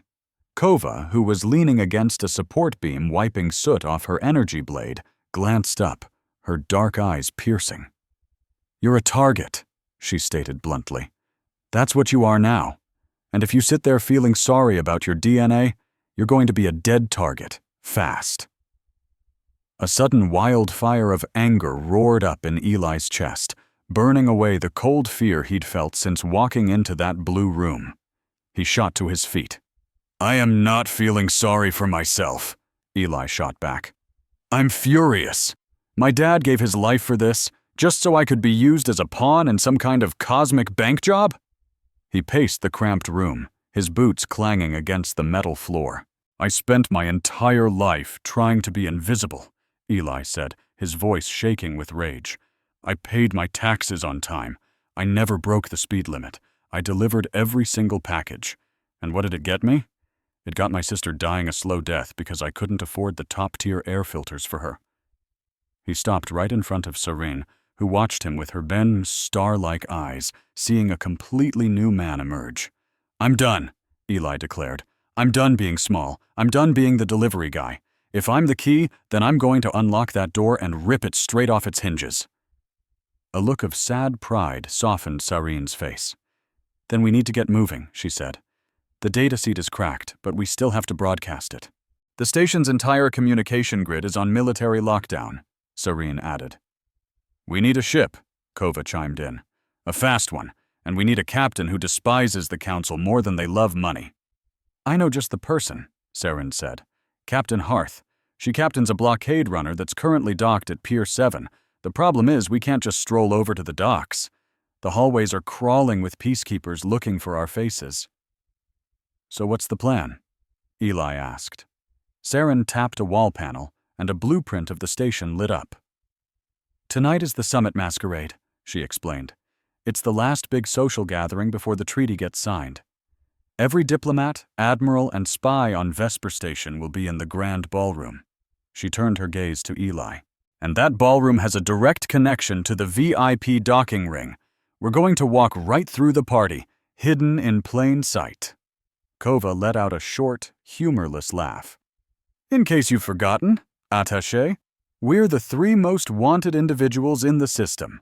Our faces are plastered on every public screen." "Not if we're wearing different faces," Sareen replied coolly. Their prep room was a stolen wardrobe closet 2 floors up from the ballroom, crammed with racks of silk, velvet, and fabrics that seemed to defy physics. Sareen pulled a garment from a sealed tube. It flowed like liquid shadow, shimmering with a soft, iridescent light.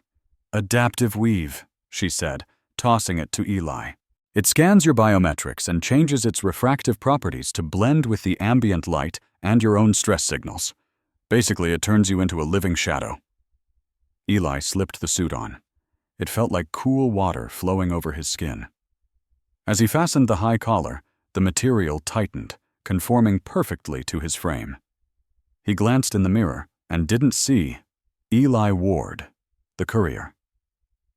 He saw someone dangerous, someone sleek. The suit's fabric pulsed with a deep, slow blue that matched his own heartbeat. Kova was putting on her own disguise, a suit of polished white ceremonial armor that completely obscured her face.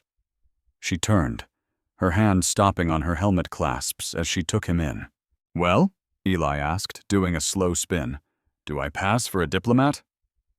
Kova folded her arms across her chest. "You look like a mirror ball that ran off to join a cult."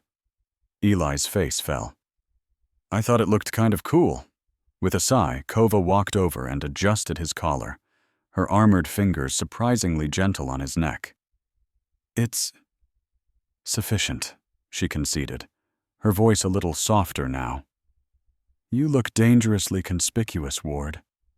Just try not to fall over your own feet." Just then, Sarin stepped out from behind a clothing rack, and Eli forgot how to breathe. She was wearing a gown that looked like it was spun from the night sky itself.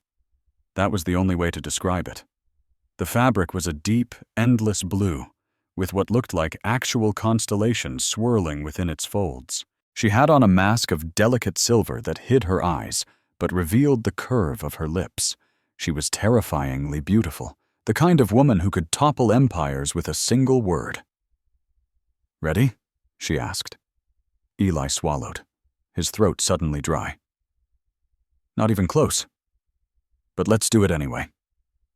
The grand ballroom on Vesper Station was an assault on the senses. The ceiling was gone, replaced with a shimmering force field that let the guests dance underneath the raw, unfiltered galaxy. Swirls of violet and gold from distant nebulas painted the darkness. The room was a flowing river of masks, animals, geometric shapes, and living voids. The music wasn't so much heard as it was felt. A deep, pulsing hum that vibrated up through the soles of their feet. The gravity was dialed down to 0.8 standard, which gave every step a slow, dreamlike quality. Dancers seemed to drift across the floor, spinning through scented air that smelled like jasmine and cold steel. Eli walked between the 2 women, his heart pounding a frantic rhythm against the adaptive suit, which had shifted to a dark indigo to hide his nerves. "Just keep smiling," Sarin murmured, her arm linked with his.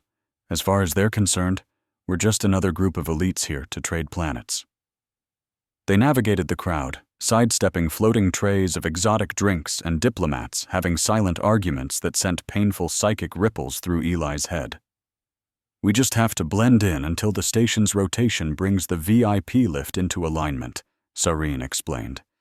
"Dance with me." "What?" Eli hissed. "Right now? It's the perfect cover," she insisted, pulling him toward the center of the dance floor. He stumbled, but the gentle gravity steadied him. Sareen took his hand, resting her other on his shoulder. She moved with an intimidating grace, leading him into a slow, spiraling waltz. Eli looked down at her. Behind the silver mask, her unique eyes were studying his face. "You're doing great," she said quietly. "I'm completely terrified," he confessed. "Good," she replied. "Fear will keep you focused." She moved a half-step closer, and in the low gravity, the space between them disappeared. They drifted together, their bodies now touching from their chests down to their knees.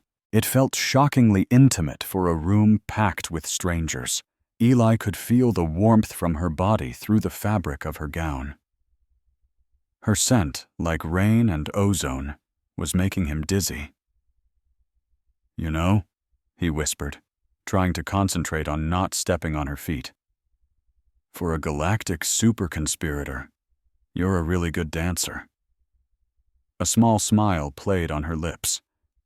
"And for a package courier, you're surprisingly good at following a lead." The music soared, a wave of synthesized strings washing over them. Sareen brought her head closer to his. "I meant what I said back in the vault," she whispered, her voice for him alone. "I'm not a safe person, Eli. But right here with you, I feel like I could be." Eli's hand tightened on her waist. "I'm not going anywhere, Saren." The moment hung there, suspended in time and space, charged with electricity. It was like the feeling of falling without ever expecting to land. Suddenly, a hand clamped down hard on Eli's shoulder. It was Kova. Even with her white helmet on, Eli could feel the angry glare boring through the ceramic. "Security check," she said, her voice distorted and metallic through her helmet's speaker.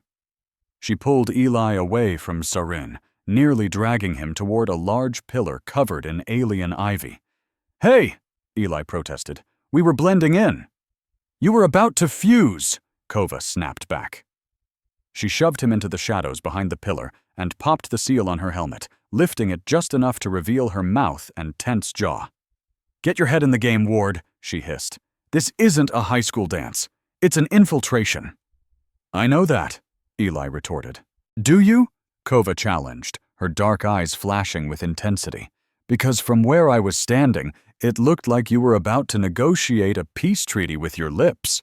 She reached into a pouch on her belt and took out a small, rough stone with a symbol carved into it. She pressed it into Eli's hand and curled his fingers around it. "Take this." "What is it?" he asked, feeling a strange warmth spread from the stone into his skin. "It's a vow charm," Kova said gruffly. "From my order, it spiritually ties the bearer to their protector." She paused, her fingers lingering over his closed fist for just a fraction of a second too long. "It means," she said, her voice low, "that if you die, I am honor-bound to eliminate every single person in this room." "So try not to die," she finished. "It's a mountain of paperwork." Eli stared at her, and for the first time he saw the fear hiding behind the stoic soldier. He realized she was just as afraid of losing him as she was of failing the mission. "I'll do my best to keep your paperwork light," Eli said softly.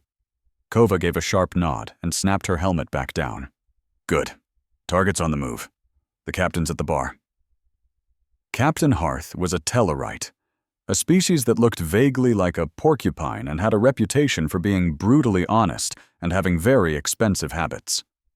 She was sipping a drink that was giving off a green, smoky vapor. Sareen moved toward her, with Eli and Kova flanking her on either side. "Captain," Sareen said in a low voice. Hearth turned, looking completely unsurprised. "Well, hello, attaché." "That dress can't hide how hunted you look," Hearth hissed, his voice a low, fast whisper. "We need a ship." Sareen took a slow sip of her drink, trying to appear calm. "I heard," she said coolly. "I also heard the price on your heads could buy a small moon." "We'll pay you double," Sareen countered, "as soon as the data is released." Hearth let out a wet, ugly laugh. Credits won't do me much good if I'm dead, Saren. Ralvin pays better, and his payment comes with something much more valuable. Safety. Saren went rigid. Ralvin? Hearth flicked his eyes toward the grand balcony. The High Envoy himself. He's here, Saren. And he isn't looking for a rival. He's looking for a martyr. Saren's head snapped around. There, on the high balcony overlooking the glittering ballroom, stood High Envoy Ralvin. He was the same species as Saren, tall and crystalline, his robes a blinding, angelic white. He was her mentor, the man who had taught her everything about diplomacy, and he was staring right at them. He slowly raised one hand. He's not trying to kill a delegate from the hive mind, Serene whispered, a creeping horror icing her voice. The assassination plot. It's not for a stranger. It's for you, Kova realized, her hand already moving toward her weapon. He wants you dead, a tragic hero, cut down by radical separatists. He'll use your funeral to start his war. Hearth offered a weak, apologetic smile. Nothing personal, kid. Just business. He slammed a large button on the bar counter. The music died. The entire room was plunged into a brutal, washing red light. Attention! A voice boomed from hidden speakers. Terrorist elements have been identified on the floor. The ballroom exploded into chaos. Elegant masks shattered on the floor. Dancers screamed and scrambled for cover, knocking over tables suspended from the ceiling. The beautiful constellations projected above blinked out, replaced by the glowing red eyes of 100 security drones descending like a swarm of metal locusts. Move! Kova roared. She kicked the base of the bar, sending the heavy marble slab flipping onto its side to create a makeshift barrier. Laser fire sizzled through the air. Eli dove behind the table, pulling Saren down with him. He betrayed me, Saren whispered, her limbs frozen in shock. Ralvin, he was like a father to me. He's a politician, Kova yelled back, firing a suppression round over their cover. They eat their young. We need a way out. The VIP lift is locked down, Eli shouted, frantically checking his datapad. The observatory, Saren said, snapping back to the present. It has an external maintenance hatch. They ran. It was a terrifying sprint through a nightmare of crushed velvet and searing laser fire. Drones swooped low, unleashing stun bolts and plasma rounds. Saren tapped a device on her wrist. Decoy protocol, she said, and threw a small disc across the floor. A perfect holographic duplicate of her flickered into existence, running in the opposite direction.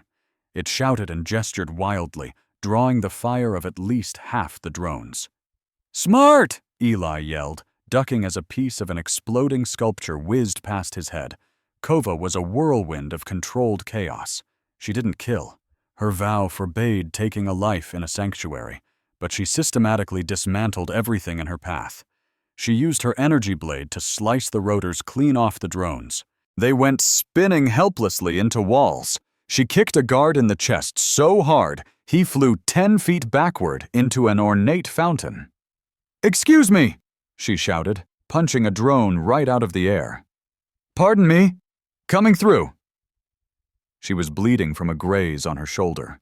The white of her armor scorched black, but she was laughing. It was a wild, almost terrifying sound. Are you actually having fun?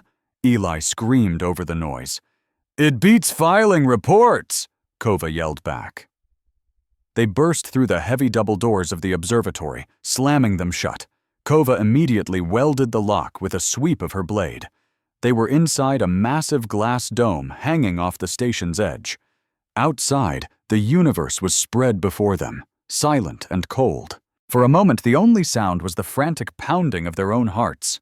We're trapped, Eli said, backing away from the door as bright orange sparks began to fly from the other side. They're cutting through. Serene walked to the edge of the glass, looking out at the endless stars. She looked utterly defeated. It was all for nothing, she said, her voice barely a whisper. Ralvin wins. I die here, and he builds his empire on my bones. Eli went to her side and took her hand. No, he doesn't, he said firmly. Saren looked at him, her mask long gone, lost somewhere in the chaos. Her face was open and raw with emotion. Why do you even care, Eli? She asked. You could have walked away from all this. You could have surrendered. Eli just looked at her. His adaptive suit was now pulsing with a steady, warm, golden light. Because you matter, he said simply. Not the attaché. You. Serene let out a shaky breath. Power is a lonely thing, Eli, she whispered. I was always taught that attachment is a weakness, that love is just a tool for your enemies to use against you. She stepped closer to him. But when I look at you, I don't feel weak. I feel inevitable. Eli reached up, his fingers gently touching her cheek. Then let's be inevitable, he said. He leaned in, and this time there was no hesitation, no interruption. They kissed. It wasn't a polite, careful kiss. It was the desperate, burning collision of two people standing on the very edge of the end of the world. It tasted like adrenaline and salt. It was heat and hunger, a claiming that was deeper than skin. For just a moment, the lasers cutting through the door didn't exist. The conspiracy didn't exist. There was only the pressure of her mouth on his, the grip of her hands in his hair, and the absolute certainty that he would burn the entire galaxy to the ground before he let anyone hurt her. It was a kiss that seemed to rewrite the laws of gravity in the room. A loud, metallic, throat-clearing sound echoed through the dome. They broke apart, breathing hard, their foreheads resting against each other. Kova was standing by the airlock, tapping her foot impatiently. If you two are finished rewriting the stars, she said, her voice as dry as desert dust. We're about to die! Eli laughed, a breathless, giddy sound. He looked at Saren, and her eyes were shining. Her fierce spirit returned. Right, Eli said. Not dying. What's the plan? Kova jabbed a thumb toward the airlock's external hull access panel. Outside? Eli asked, his eyes wide. In space. We have mag boots, Kova said. The maintenance ladder runs down the station's spine to the lower engineering decks. We can lose them in the engine wash. Is it safe? Eli asked. Safe? Kova laughed. No, it's completely insane, but that door is about to melt. Let's go, Sareen said, her voice firm. They quickly jammed their feet into the emergency magnetic boots stored in a nearby locker. They sealed the airlock and initiated the cycle. The outer door slid open. Absolute silence crashed in on them. There was no sound in the vacuum, only the low thrum of the boots locking onto the hull through the soles of their shoes. They stepped out. Vesper Station was a mountain of light spread out beneath them. Above, a nebula stretched across the blackness like a beautiful bruise on the face of God. Hold on!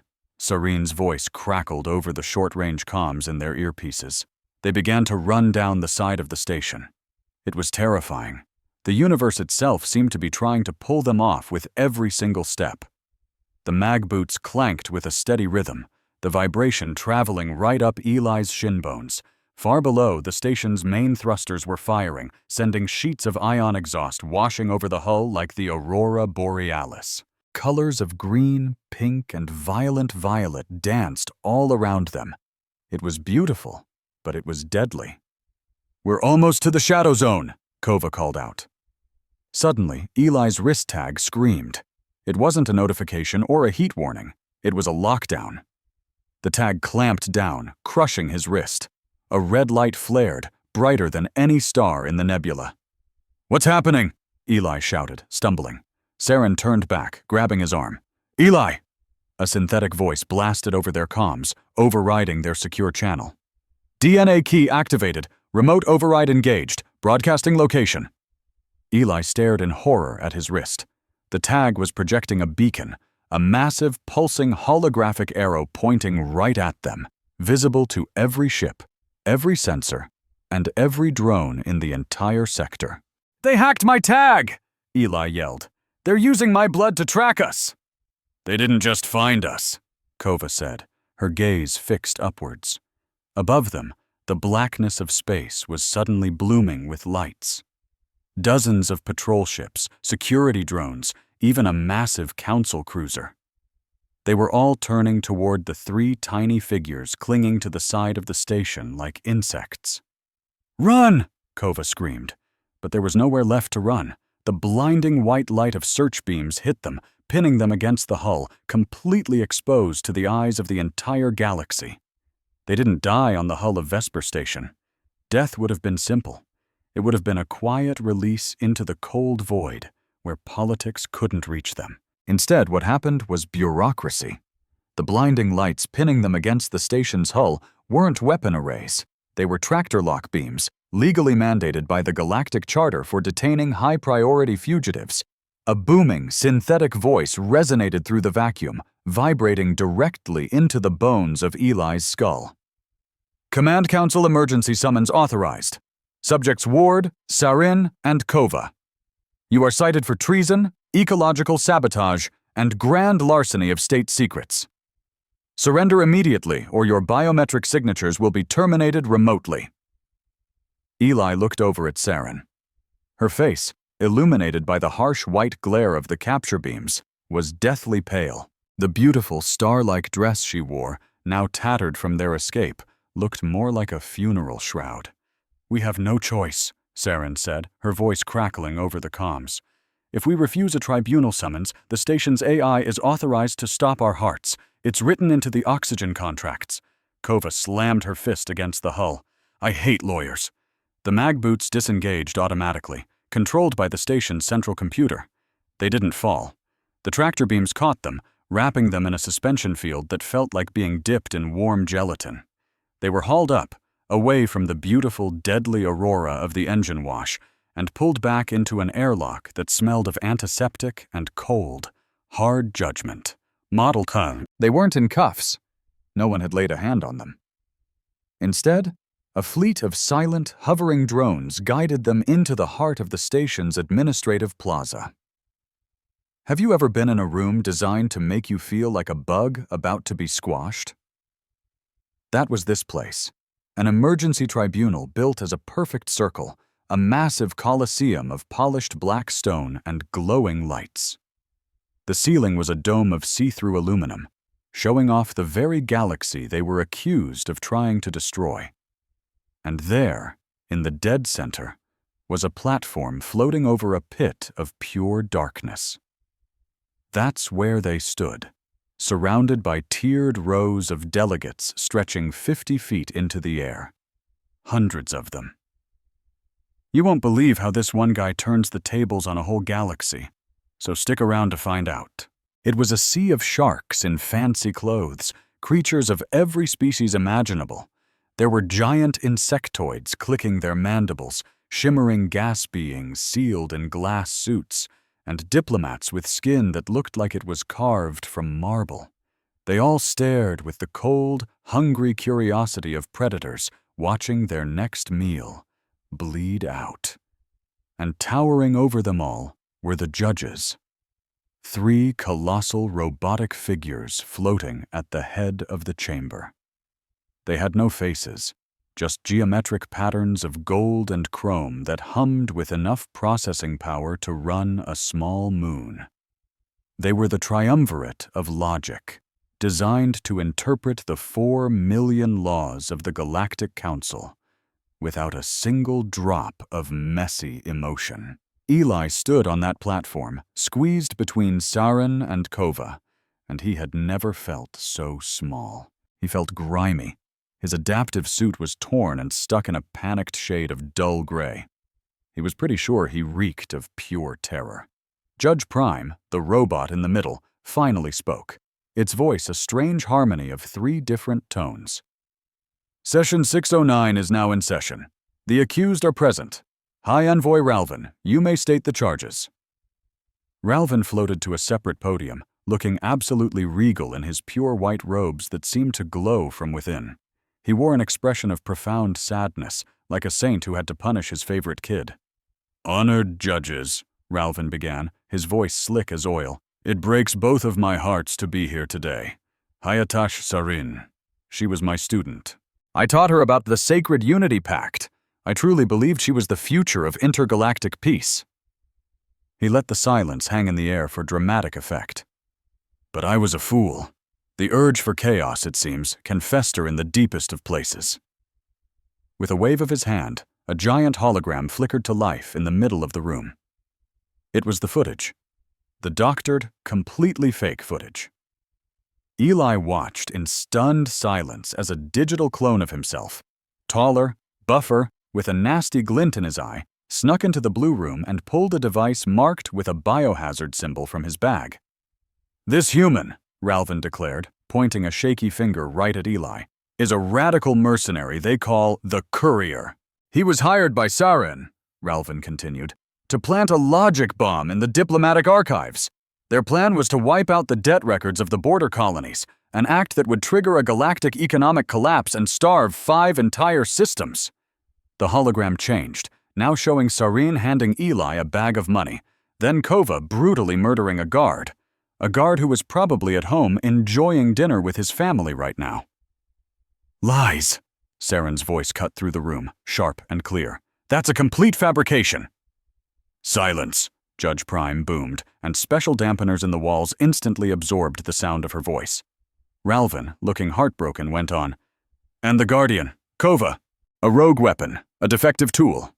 She has betrayed her oath to the Silver Shield, and now serves only her own appetite for violence." A low murmur spread through the delegates, like the buzzing of a million angry hornets. Eli couldn't stand it anymore. He took a step forward. The sound dampeners were still focused on Sarin, not him. "Hey!" he yelled. The entire room fell silent. Thousands of eyes from every corner of the galaxy swiveled to stare at the small, scruffy human in the dirty gray suit. "That's not what happened!" Eli shouted.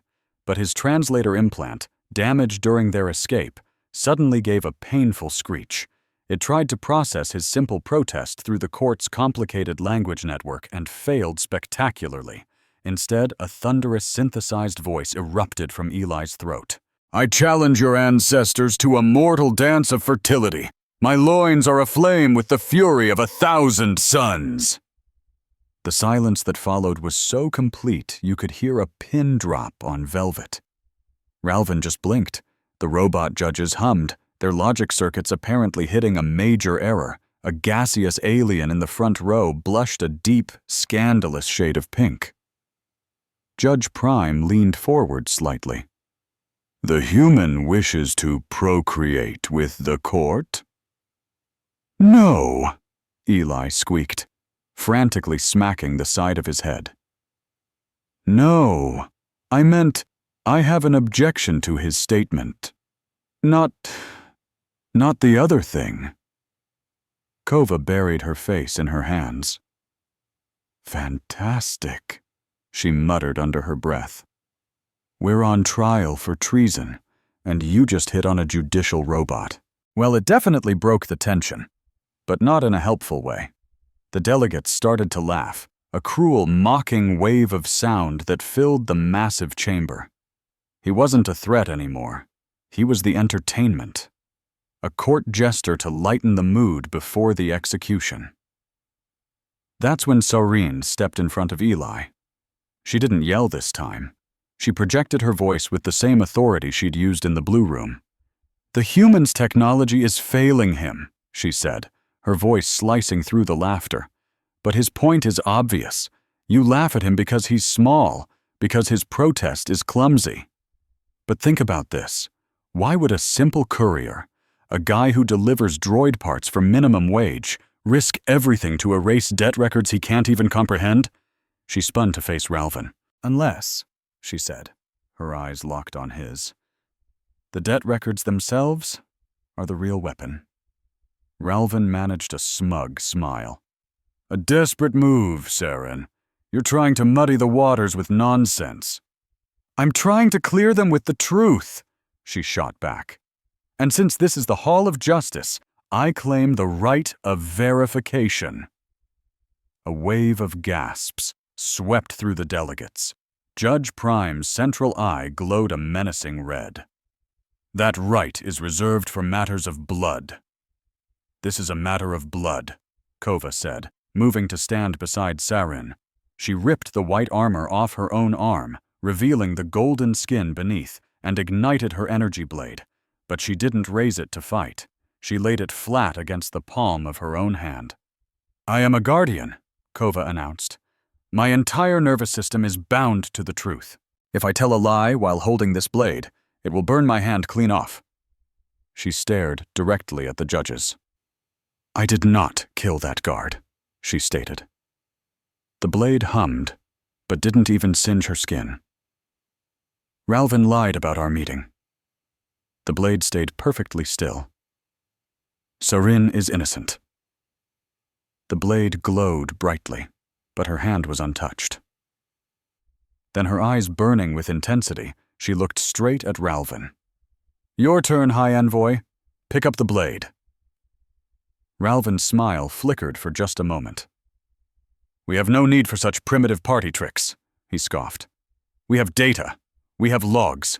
We have the human's biometric signature placing him in the secure room. He pointed a dramatic finger at Eli. The system recognized him. Why?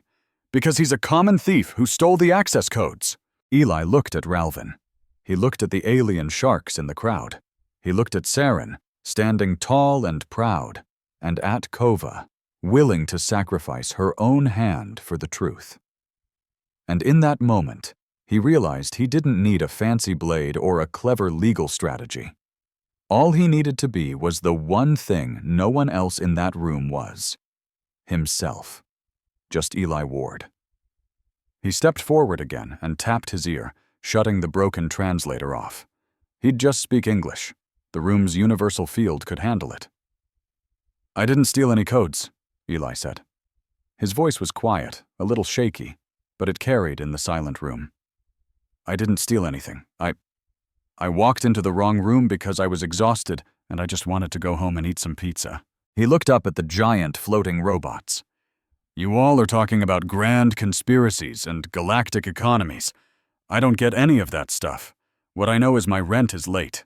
I know my sister has this cough in the mornings where she spits up blood, but she tells me it's just allergies, so I won't get scared. I know that I'm terrified almost all of the time. He glanced at Sarin.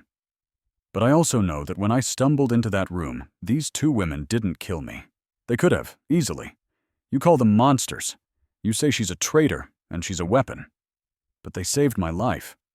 Not because I was important, but just because they thought it was the right thing to do. Eli pointed straight at Ralvin. He's the one in the fancy white robe talking about peace, but he's the one who tried to blow us all up. He tried to have us shot. He's the one who lied. Eli took a shaky breath. Look, I might just be a delivery guy. I might be small. But I know the difference between someone who saves you and someone who uses you. And if knowing that makes me a traitor, well, then I guess I'm guilty. The room was dead silent. Nobody was laughing now. Raw, unscripted honesty was a language these politicians almost never heard, and it made them deeply uncomfortable. Ralvin could feel the mood shifting. He sneered, a truly pathetic display of emotion, but feelings are not evidence. The law demands proof. Just then, Eli's wrist tag, the same one that had betrayed them earlier, began to pulse with a soft blue light. The air in the courtroom shimmered. The massive hologram of the fake footage sputtered and vanished. In its place, a new projection flickered to life. It was a recording, an old one, grainy and filled with static. A man with messy hair and tired eyes that looked exactly like Eli's, sat at a desk. A collective gasp went through the room. Dad? Eli whispered, his voice cracking. The man in the recording looked straight into the camera. My name is Eris Ward, he said. If you are seeing this, it means I'm dead. And my son is in terrible, terrible danger. Ralvin's face turned as white as his robes. "Stop that playback!" he shrieked. "Override that command!" But Judge Prime didn't budge. "New evidence has been submitted," the robot droned. "Playback will continue." I was the lead architect for the biometric ledger, the man in the recording, Eris Ward, confessed. They sold it to me as a security feature, a way to end identity theft. But they were lying. The ghost of his father rubbed his tired face. "It's a chain. It links a worker's very heartbeat to the council's debt clock. It's just a high-tech version of slavery. I tried to destroy the source code, but they caught me. They're coming for me as I record this." Eris leaned in, his eyes seeming to pierce through time and find Eli's. "But I built a back door, a master kill switch, and I keyed it to the only thing I knew I could trust, my own bloodline." He looked straight into the camera, a gaze filled with a sorrow that spanned years. "Eli," he said, his voice soft, "I'm so sorry to leave you with this mess. I just wanted you to have a normal, happy life, but sometimes the world has other plans." The recording stopped. A holographic prompt materialized in the air before Eli. "Voice verification required. Enter passphrase." Eli just stared, not realizing until that moment that he was crying, tears carving hot tracks down his cheeks. He knew the phrase. It wasn't some complex code or a long string of random characters. It was what his dad used to whisper to him every single night when he was a kid, scared of the monsters hiding under his bed. Just then, Ralvin whipped out a weapon, a gleaming silver disruptor pistol, from inside his robes. "Kill him!" he shrieked at the security drones. "Kill the human now!" In a flash, Kova was moving. She didn't just run. She launched herself forward, a golden shield between Ralvin and Eli. "Eli, say it!" Saren yelled. "Say the words!" Eli looked at the glowing prompt and closed his eyes, the memory washing over him. "The door is never locked," Eli whispered. In an instant, the air in the tribunal erupted into a blinding storm of light. The passphrase was accepted. The data seed, awakened by the sound of Eli's voice, unleashed itself into the station's core systems. It wasn't a virus. It was the unvarnished truth. The symbols floating above the judges' heads bled from the council's calm blue to a violent, angry red. The chamber filled with millions of documents, real voting records, illegal bank transfers, secret assassination orders. They hung in the air like a blizzard of damning evidence for everyone to see. Every delegate could now view their own bribes, their secret deals, their dirty laundry, floating right in front of their faces. Judge Prime's 3 robotic eyes spun frantically. "Corruption detected. System-wide fraud identified. Level 0 crime in progress." The massive heads of the robotic judges swiveled in unison toward Ralvin. "Accuser Ralvin, you are in violation of the Charter." Ralvin stared at the chaos, at his entire empire of lies dissolving into raw data. His face contorted into a mask of pure, primal hatred. He raised the disruptor, but he didn't aim it at the judges. He aimed it at the source of all his problems. He aimed it at Eli. "No!" Saren screamed. Kova didn't scream. She didn't even hesitate. She dove. The disruptor fired, a shriek of concentrated plasma hot enough to melt through a tank's hull. The beam slammed squarely into the center of Kova's golden chest plate. The force of the blast hurled her backward, right into Eli, sending them both tumbling to the floor. "Kova!" Eli cried out, scrambling from underneath her limp body.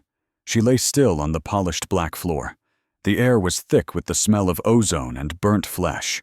Her chest piece was a mangled ruin of molten metal, and her bright metallic gold blood was pooling beneath her. Ralvin raised his weapon to fire again, but he never got the chance. It was Saren's turn to move. She didn't bother with diplomacy. She used physics. She flicked a small gravity emitter disc from her belt, and it landed perfectly at Ralvin's feet. The disc activated instantly. The gravity in a 2-foot radius around Ralvin shot up to 50 times normal. He was slammed into the ground, crushed by his own weight, the sound of his bones snapping echoing through the chamber. He couldn't move. He could only make pained, wheezing sounds. Sarin didn't even spare him a glance. She dropped to her knees beside Kova. "Kova," she begged, her hands hovering over the wound, too afraid to touch it. "Kova, please, look at me." Kova's eyes were open, but the light in them was fading fast, turning to embers. She let out a wet, rattling cough. A faint smile touched her lips as she wheezed. "That stings!" "Don't you dare," Eli said, grabbing her hand, his own now covered in her golden blood. "You made a vow, remember? You're supposed to protect us. You can't just quit." Kova turned her gaze to him, her grip incredibly weak. "Vow fulfilled," she whispered. "The truth is out." She then looked at Sarin. "I didn't choose you, because the order told me to, Sarin." Tears were now streaming down Sarin's face, dripping onto Kova's ruined armor. I know. I chose you," Kova gasped, her breath catching, "because I wanted to be free. And with you, I was." Her eyes found Eli one last time. "And you, baggage. You have a knack for being dangerously present." Her eyes fluttered shut. Her chest fell still. "No!" The raw, primal scream tore from Sarin's throat, echoing across the vast dome. "Kova!" A coldness deeper and more terrifying than the vacuum of space spread through Eli's chest. He stared at Kova's still form, the woman who had belittled him, saved his life, and literally held him on the side of a spaceship. He looked up. The courtroom was in absolute pandemonium. Delegates were trampling each other to escape. Drones were now targeting their former masters as the station's AI officially reclassified the government as a hostile criminal entity. "We have to go," Eli said, his voice sounding hollow and distant. Sarin just shook her head. "I can't leave her. I won't." "We're not leaving her," Eli stated. He bent down, hooking his arms under Kova's shoulders and legs, and gritted his teeth. She was unbelievably heavy, a dense combination of muscle and armor, but Eli didn't care. He lifted. He strained, his back screaming in protest and his legs trembling, but he got to his feet. He held Kova's body tight against his chest, her golden blood soaking his simple gray suit. He looked at Sarin. "We are taking her with us," he said. Sarin stared at him, truly seeing the transformation. The scared courier was gone. In his place stood a man covered in blood, carrying the weight of a fallen warrior, his eyes as hard as iron. She stood up, wiped her tears away, and nodded. "This way," she said. They didn't run for the main exits with the stampeding crowd. They ran toward the judge's podium. Sarin slapped a command code into a wall panel. A hidden service hatch slid open beneath the robotic judges. They climbed down into the guts of the courthouse. It was dark, and the roar of the chaos above them faded to a dull thrum. They raced through damp service corridors, their heads getting dripped on by pipes leaking some kind of sludge. Eli's arms and lungs were on fire, but he refused to let her go. He would never let her go. They finally found a safe room, an old janitor's closet near the waste reclamation systems. Eli gently laid Kova's body down on a pile of old tarps. Sarin immediately got to work, ripping a medical kit off the wall. "Is she—" Eli couldn't bring himself to say the word. Sarin pressed a scanner against Kova's neck. "She's in stasis," she said, her voice shaking. "Her armor, it has an emergency preservation system. It must have frozen her vitals the second her heart stopped." She looked up at Eli, her eyes a war between hope and despair. "She's not dead, Eli, but she's right on the edge. If we can't get her into a proper medical tank in the next hour, the stasis will fail. Eli slumped against the wall and slid to the floor. He stared at his hands, stained gold. "So we won, right?" he asked softly. "The truth is out. Ralvin's finished." Serene glanced at a small monitor on the wall displaying news feeds. Every single channel was broadcasting the leaked documents. Riots were already breaking out in the market district. "The council guard is starting to fracture. We exposed their lie," Serene said. "But we didn't win, Eli." She looked at him, her face grim in the closet's harsh light. "We just kicked off a civil war. Ralvin has powerful allies. The banks have their own private armies. We just publicly humiliated the most powerful people in the galaxy." She reached out and took his hand, her grip tight and desperate. "Exposure isn't victory," she warned. "Now, they won't just be trying to arrest us. They'll burn this entire station to the ground just to make sure we're dead." Eli looked at Kova's frozen, peaceful face, then at the woman he loved, now a general with no army. "Then let them come," Eli said, closing his hand around Saren's. "I'm not afraid of the dark anymore." Vesper Station didn't break with a scream. It broke with a whisper. The fracture started deep inside the station's governing protocols, spreading like ice on a cold window. The leak of the voting records and assassination orders didn't start an immediate war. Instead, it caused a terrifying paralysis. The station, once a perfectly coordinated hub of trade and diplomacy, shattered into 1,000 tiny, isolated pieces. Sectors sealed their blast doors. Shipments of oxygen were suddenly being traded like precious metals. The peace the council had brutally enforced for centuries devolved into a slow-motion knife fight, fought in boardrooms and dark corridors where diplomats now traveled with armed guards. Inside a commandeered cargo bay in Sector 9, the air was a mix of stale coffee and medical-grade antiseptic. Eli Ward sat on a plastic crate, his eyes fixed on the biobed where Kova was lying. The golden glow of the healing field hummed a steady, low tone. It had been 12 hours since the tribunal. 12 hours of hiding, running, and desperately waiting for the stasis gel to knit the Guardian's chest back together. Serene stood at the viewport, gazing out at the station's massive structure. The usual river of ship lights was gone. The space lanes were eerily empty, except for the menacing presence of council warships prowling the blockade line. "They sent a message," Serene said without turning around, her voice as brittle as autumn leaves. "Imagine being offered your dream job, but to get it, you have to betray everything you stand for and become the very person you despise. That's the impossible choice my friend Sarin was facing. The people who framed her, this so-called reformist bloc, were offering her the seat of the man she'd just exposed as a tyrant. All she had to do was call him a lone madman and join their club. Sounds like a good deal, right? Reformists are supposed to be the good guys, but as Serene told me, with a bitter laugh, in politics, Eli, there are no good guys, only winners and survivors.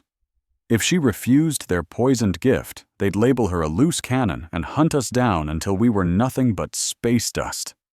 She stood there, the beautiful gown she wore now just a tattered rag, and whispered, "I either become the tyrant I hate, or I die and leave the galaxy to rot." What would you do in her shoes? Let me know in the comments, and stick around to see what we chose. Just then, a mechanical hiss cut through the tension. The medical bed's golden energy field vanished, and its glass cover slid back. Kova, our tough-as-nails bodyguard, sat up with a painful, ragged gasp. Her eyes shot down to her chest. Her armor was gone, replaced by a simple medical tunic. Right where the plasma bolt should have ended her life, there was a starburst of pale gold scar tissue. It was a miracle. She looked from me to Saren, her voice a scratchy whisper. "I'm not dead." I couldn't help but let out a relieved laugh. "No," I said, rushing to her side. "You are definitely not dead." Kova flexed her fingers, staring at that scar. Her first words weren't "thank you," but that was a mistake. Taking a plasma bolt for a human. It violates 3 tactical protocols. Hearing her complain, I felt a massive weight lift off my chest, a weight I didn't even realize had been crushing me. "You can deduct it from my pay," I joked. Kova looked at me, and for the first time, that hard, predatory glare she always had was fractured, softer. "You don't have any money, kid," she said. But the usual bite was gone. She just sounded tired. In 2 quick strides, Sarin was at Kova's side. She dropped all diplomatic pretense, grabbing Kova's shoulder. "Don't you ever do that again," Sarin ordered, her voice fierce with emotion. Kova just looked up at her and gave a small, crooked smile. "I make no promises. You tend to attract trouble." In that moment, everything changed. We weren't a diplomat, a bodyguard, and a courier anymore. We were just 3 survivors, standing in the wreckage of our lives, trying to figure out what came next. "We can't stay here," Kova said, swinging her legs off the bed and pushing through the pain. "If they're making deals, they're tightening their grip. They'll come for us to tie up loose ends." I thought we had them cornered. "But the truth is out there," I said. "The documents are public." Sarin shook her head. "It's not enough." She pointed to a data pad. "The council has put the entire station under a digital quarantine, a firewall. The truth is bouncing around inside here, but the rest of the galaxy, they know nothing." My blood ran cold as she continued. "The council is telling everyone that a terrorist cell has taken over the station, and they're getting ready to glass it to contain the infection." Kova stood up, not even wobbling. "Kill everyone, just to save their reputation." The horror of it settled in. "So we need to break the firewall," I said, my voice barely a whisper. Sarin corrected me. "We need a quantum beacon." She explained there was an old navigational buoy on the edge of the debris field surrounding the station. It was hardwired to the main galactic relay, so it couldn't be jammed locally. If we could upload the full archive to that beacon, it would broadcast the truth to every system within 1,000 light-years. No firewall could stop it. The other powerful houses would finally see the council for what they were and would have to step in. Kova, already pulling on her boots, stated the obvious. "It's a suicide run. That debris field is a nightmare, and the station's guns will fire on anything that tries to leave." They both looked at me, the diplomat and the warrior, waiting for the deciding vote from, well, me. "Well," I said, checking my wrist tag, which was somehow still working, "I've already been fired, evicted, and framed for treason. I don't think I have much left to lose." I looked between them. "Except you two. So let's go make some noise." We moved fast and quiet, stealing supplies from a cargo bay, oxygen scrubbers, energy cells, and a whole crate of protein bars. In those last few quiet moments, the tension that had been building between us finally snapped, not into a fight, but into something much clearer.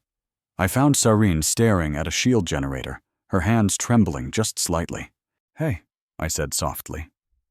She looked up, her normally bright eyes looking dim. "I'm afraid, Eli," she confessed. "Not of dying. I'm afraid of failing. If I take their deal and get the throne, I become just like the man I hated. If I run, I abandon everyone who was counting on me." I leaned against a nearby crate. "You're looking at it as a choice between 2 bad options, power or exile."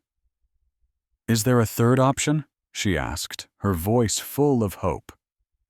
"There's the option where you destroy the throne so nobody can sit on it," I suggested. She studied my face. "You make it sound simple." "It's not simple," I admitted. "It's terrifying, but you're not doing it alone." I reached out and took her hand. "I want you, Sarin," I said, dropping all my usual jokes and just being honest. "But I don't want to own you, and I don't want to be your subject. I just want to be the guy standing next to you when the smoke clears."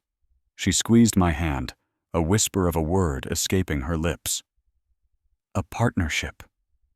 "No vows of obedience, just a choice," I smiled. "Sounds like a much better deal than the one the council is offering." Across the bay, Kova was checking a scavenged plasma rifle. She looked different without her armor, smaller, yet somehow more solid, more real. "How's the chest?" I asked. Itches, she grumbled, slotting a power cell into the rifle with a satisfying click. Then she stopped and looked at me. Really looked at me. Back in the tribunal, what I said about wanting to be free? I'm an engineered weapon kid. My whole life has been about being useful. If I'm not fighting, not guarding, I don't know what I am. I'm afraid that when this is all over, I'll just be spare parts. I sat down next to her. You're not a toaster, Kova. You don't stop mattering just because you're not being used. I gently bumped her shoulder with mine. You made a joke earlier about my pay. It was actually funny. She raised an eyebrow. It was mild wit at best. It was funny, I insisted, and you saved me. You chose to do that. That's not programming. That's a person. You're already necessary, Kova. Not because you can shoot, but because you're you. For a long moment, she just stared at me. Then slowly, she leaned her head against my shoulder. It was a small gesture, but for a woman trained never to show weakness, it was a universe of trust. You're still pathetic, she murmured. I know, I smiled. We found our ride in a decommissioned repair bay. It was a heavy-lift shuttle, basically a flying brick designed for towing asteroids. It had no weapons, peeling paint, and all the grace of a dumpster. It's perfect, Saren declared, running a hand over its dented hull. It has reinforced shielding for debris. It can take a hit, Kova added, tossing our gear inside. Let's hope it can take 100. We launched. The shuttle, which I immediately named the Indestructible Pebble, shuddered as it disconnected from the station. Sareen was at the pilot's controls, her fingers flying with a grace that made the clumsy ship dance. Kova was her co-pilot, managing sensors. I was in the back, jacked into the beacon's frequency, ready for the upload. Hold on, Saren said, her voice steady. Gravity shear in 3, 2, 1. The pebble dropped out of the bay and into the black. Instantly, the whole station lit up like a hornet's nest. Red warnings flashed everywhere. Target locked, Kova announced. Containment rounds incoming. These things weren't meant to kill. They were meant to capture. They were huge slugs of ionized gel that would harden on impact, trapping our ship like a fly in amber. Sareen yanked the controls, and the shuttle banked so hard the G-force slammed me into my seat. A glob of blue goo the size of a small moon sailed right past our window. We need to reach the debris field, Sareen yelled over the engine's roar. The metal junk will scramble their targeting sensors. She dove the pebble straight toward the graveyard of broken ships that orbited the station. It was a chaotic, swirling river of jagged steel, and Sareen flew through it like a mad artist. She threaded the needle between two spinning reactor cores, rolled us to dodge a floating antenna, and skimmed the belly of a derelict freighter so close I could hear the screech of metal on metal. Hull integrity at 80%, Kova shouted, as another piece of space junk raked across our ship like a banshee's claws. We were battered, outgunned, and flying into a storm. But for the first time in a long time, we were free. And we were about to make a whole lot of noise. Imagine being trapped on a tiny ship, hunted by the most powerful government in the galaxy, all for trying to tell the truth. That was my life.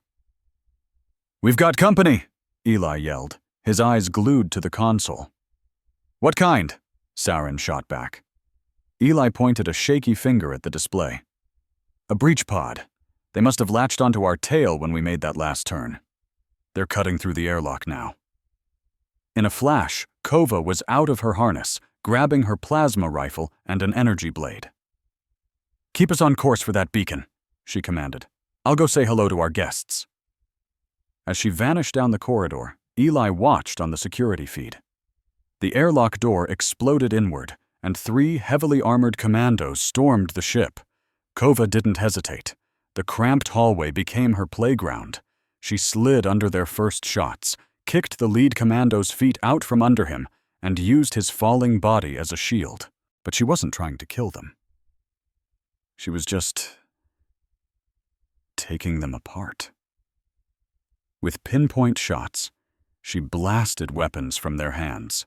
She targeted the joints in their armor, making their suits freeze up, turning them into statues. She was a complete blur, and Eli could tell she was cracking jokes he couldn't hear by the playful tilt of her head. In the middle of all this chaos, she looked like she was having the time of her life. "Beacon in range in 30 seconds!" Saren shouted. "Eli, is the package ready?" "I'm trying!" Eli's fingers flew across the keypad. "This encryption is fighting back. It needs a constant voice print to stay open." "Then start talking," Saren yelled. "About what?" "I don't know. Read it a nursery rhyme. Just keep that channel open." Eli took a deep breath. "Okay. Once upon a time there was a delivery guy who really, really hated running." The upload bar started to crawl forward. 70%. 80%. "We're at the beacon!" Serene announced. Filling the main viewport was a giant, spinning tower of gleaming silver metal floating in a field of space junk. Serene perfectly matched its rotation and extended the ship's grappling arm. "We have a hard link!" she yelled. "Eli, now!" 100%! Eli shouted, slamming the send button. The beacon pulsed with light. A wave of invisible energy shot out from the tower, blasting through the government's jamming field, right through their blockade, and screaming across the stars to every receiver in the quadrant. The truth was out. "We did it," Eli whispered, slumping in his chair. And that's when a colossal shadow fell over their little ship. A sleek predatory warship, a council interceptor, emerged from behind a chunk of debris, blocking their only escape route. A call came through. The face of High Envoy Ralvin filled the screen. He looked like a wreck. His fancy white robes were torn and stained, and his arm was in a sling from when Sareen had earlier crushed it with gravity plating. But his eyes were wild with fury.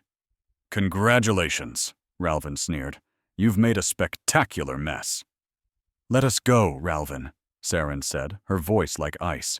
"The whole galaxy knows now. It's over."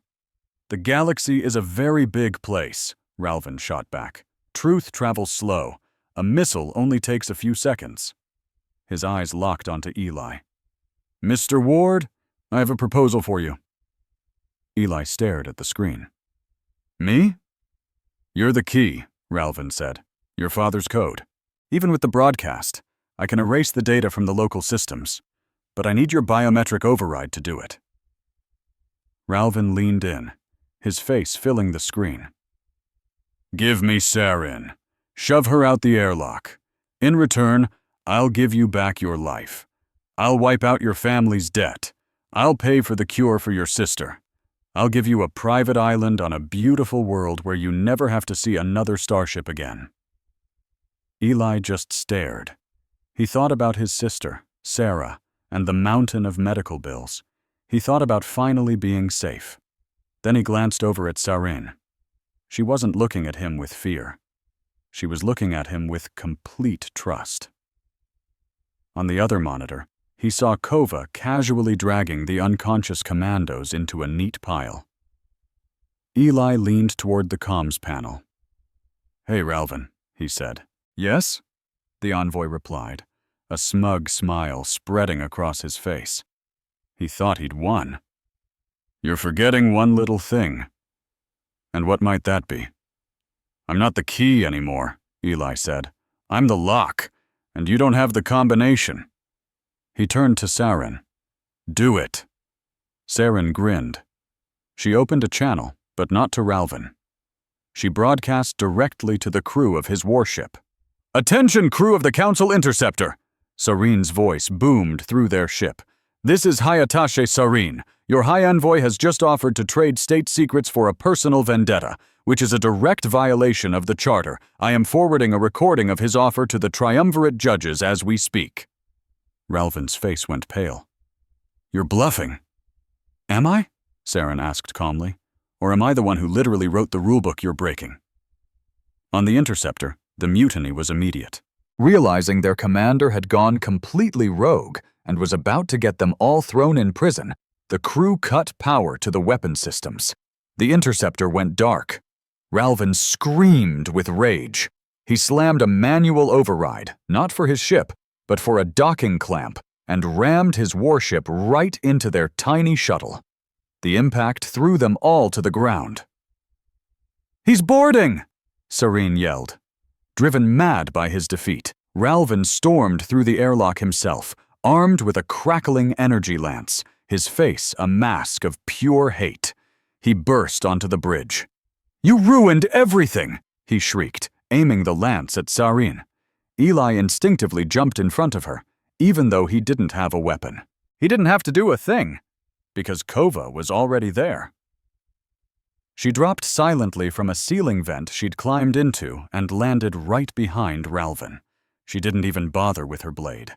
She just grabbed the lance with her bare hands, twisted it from his grasp, and swept his legs out from under him.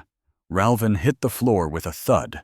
In a second, Kova had him pinned, her arm locked around his throat. "Do it!" Ralvin choked out, spitting with rage. "Kill me! Make me a martyr!" Kova looked down at the pathetic man. Her eyes were calm. "No," she said. She tightened her grip just enough to make him pass out. "My vow is to the truth," she whispered. "And the truth is you're not worth killing. You're just a common criminal, and criminals stand trial." She let his limp body fall to the floor. She glanced at Eli and Sarin and just shrugged. "I'm trying a new thing. It's called mercy. Turns out it's surprisingly efficient." The days that followed weren't a celebration. They were a massive headache. The government fell into chaos. The truth bomb they'd dropped had worked. Fleets from other star nations showed up demanding answers, and the old council collapsed under the weight of its own lies. War was avoided by a thread, replaced by the noisy, messy, and complicated process of rebuilding. 3 days later, on a private deck overlooking the shipyards, Serene stood before a group of reformers. They presented her with a velvet cushion holding the crown of the High Envoy. "We need a leader," one of them pleaded. "Someone to unite everyone." Serene looked at the crown. Then she looked over at Eli, who was munching on an apple, and at Kova, who was busy polishing her armor. "No," Serene said simply. The delegate was stunned. "But you're the hero who exposed the corruption." "I'm a symbol," Serene corrected him, "and symbols belong in museums, not in office." She pointed out towards the stars. "This government doesn't need another ruler. It needs to learn how to listen. I'll serve as an envoy. I'll travel to all the colonies we wronged, and I will hear what they have to say. That's my job now." The delegation left, looking thoroughly confused. Kova walked up to them. "So I quit my job this morning," she announced casually. Eli nearly choked on his apple. "You what?" "Yeah, the old guard wanted to court-martial me for the whole mercy thing," she said with a grin. "So I resigned. I'm rewriting my vows." "To what?" Eli asked. "To choice," Kova said, her expression serious for a moment. "I protect who I want, when I want." She looked at Serene. "And right now, I want to protect a ridiculously stubborn diplomat who thinks she can fix the galaxy just by talking to people." Serene beamed, a real radiant smile. "You're hired, although the pay is terrible." "I'll take my payment in insults directed at the human," Kova deadpanned. Eli walked over to the giant window and looked out at the endless sea of stars. They didn't look so cold and empty anymore. They looked like a road map. "So," Eli said, "we've got a diplomat, a freelance bodyguard. What does that make me?" Serene came and stood beside him, placing her hand gently on his chest, right over his heart. "You're the courage, Eli. You're the one who was brave enough to open the door, even when you knew it was the wrong one." Eli covered her hand with his own. Kova joined them, leaning an elbow on Eli's shoulder. "We're a pretty weird crew," she remarked. "The best kind," Eli said. He looked at his new friends and saw the future. It wasn't going to be safe or simple. It was going to be filled with danger, arguments over directions, and probably some really awful space food. It was going to be absolutely perfect. The video message was low quality, compressed to travel across light years. Eli Ward was sitting in the pilot seat of a newly repaired shuttle they'd named The Wrong Turn. He looked exhausted, with a bruise on his cheek and a bit of grease in his hair, but he was smiling. "Hey, Sarah," he said to the camera, his voice soft. He took a breath. "So the money for your treatments should be in your account. I know, it's a lot. Don't even ask where it came from. Let's just say I negotiated a very generous severance package from my last job." He glanced away from the camera for a second, and Saren's hand came into frame, fixing his collar. In the background, Kova's laughter echoed through the ship. He cleared his throat, turning back to the camera. "I'm not coming home just yet. I sort of found something out here. Or maybe it found me." He leaned closer, his eyes shining. "You are not gonna believe this, Sarah. I walked into the wrong room, and it turned out there were 2 alien women inside who just wouldn't let me leave." He paused, and a look of pure, unadulterated gratitude washed over his face. "They didn't trap me, Sarah," he said quietly. "They saved me." Eli reached out and ended the recording. The screen went black, and outside the cockpit window, the stars were waiting.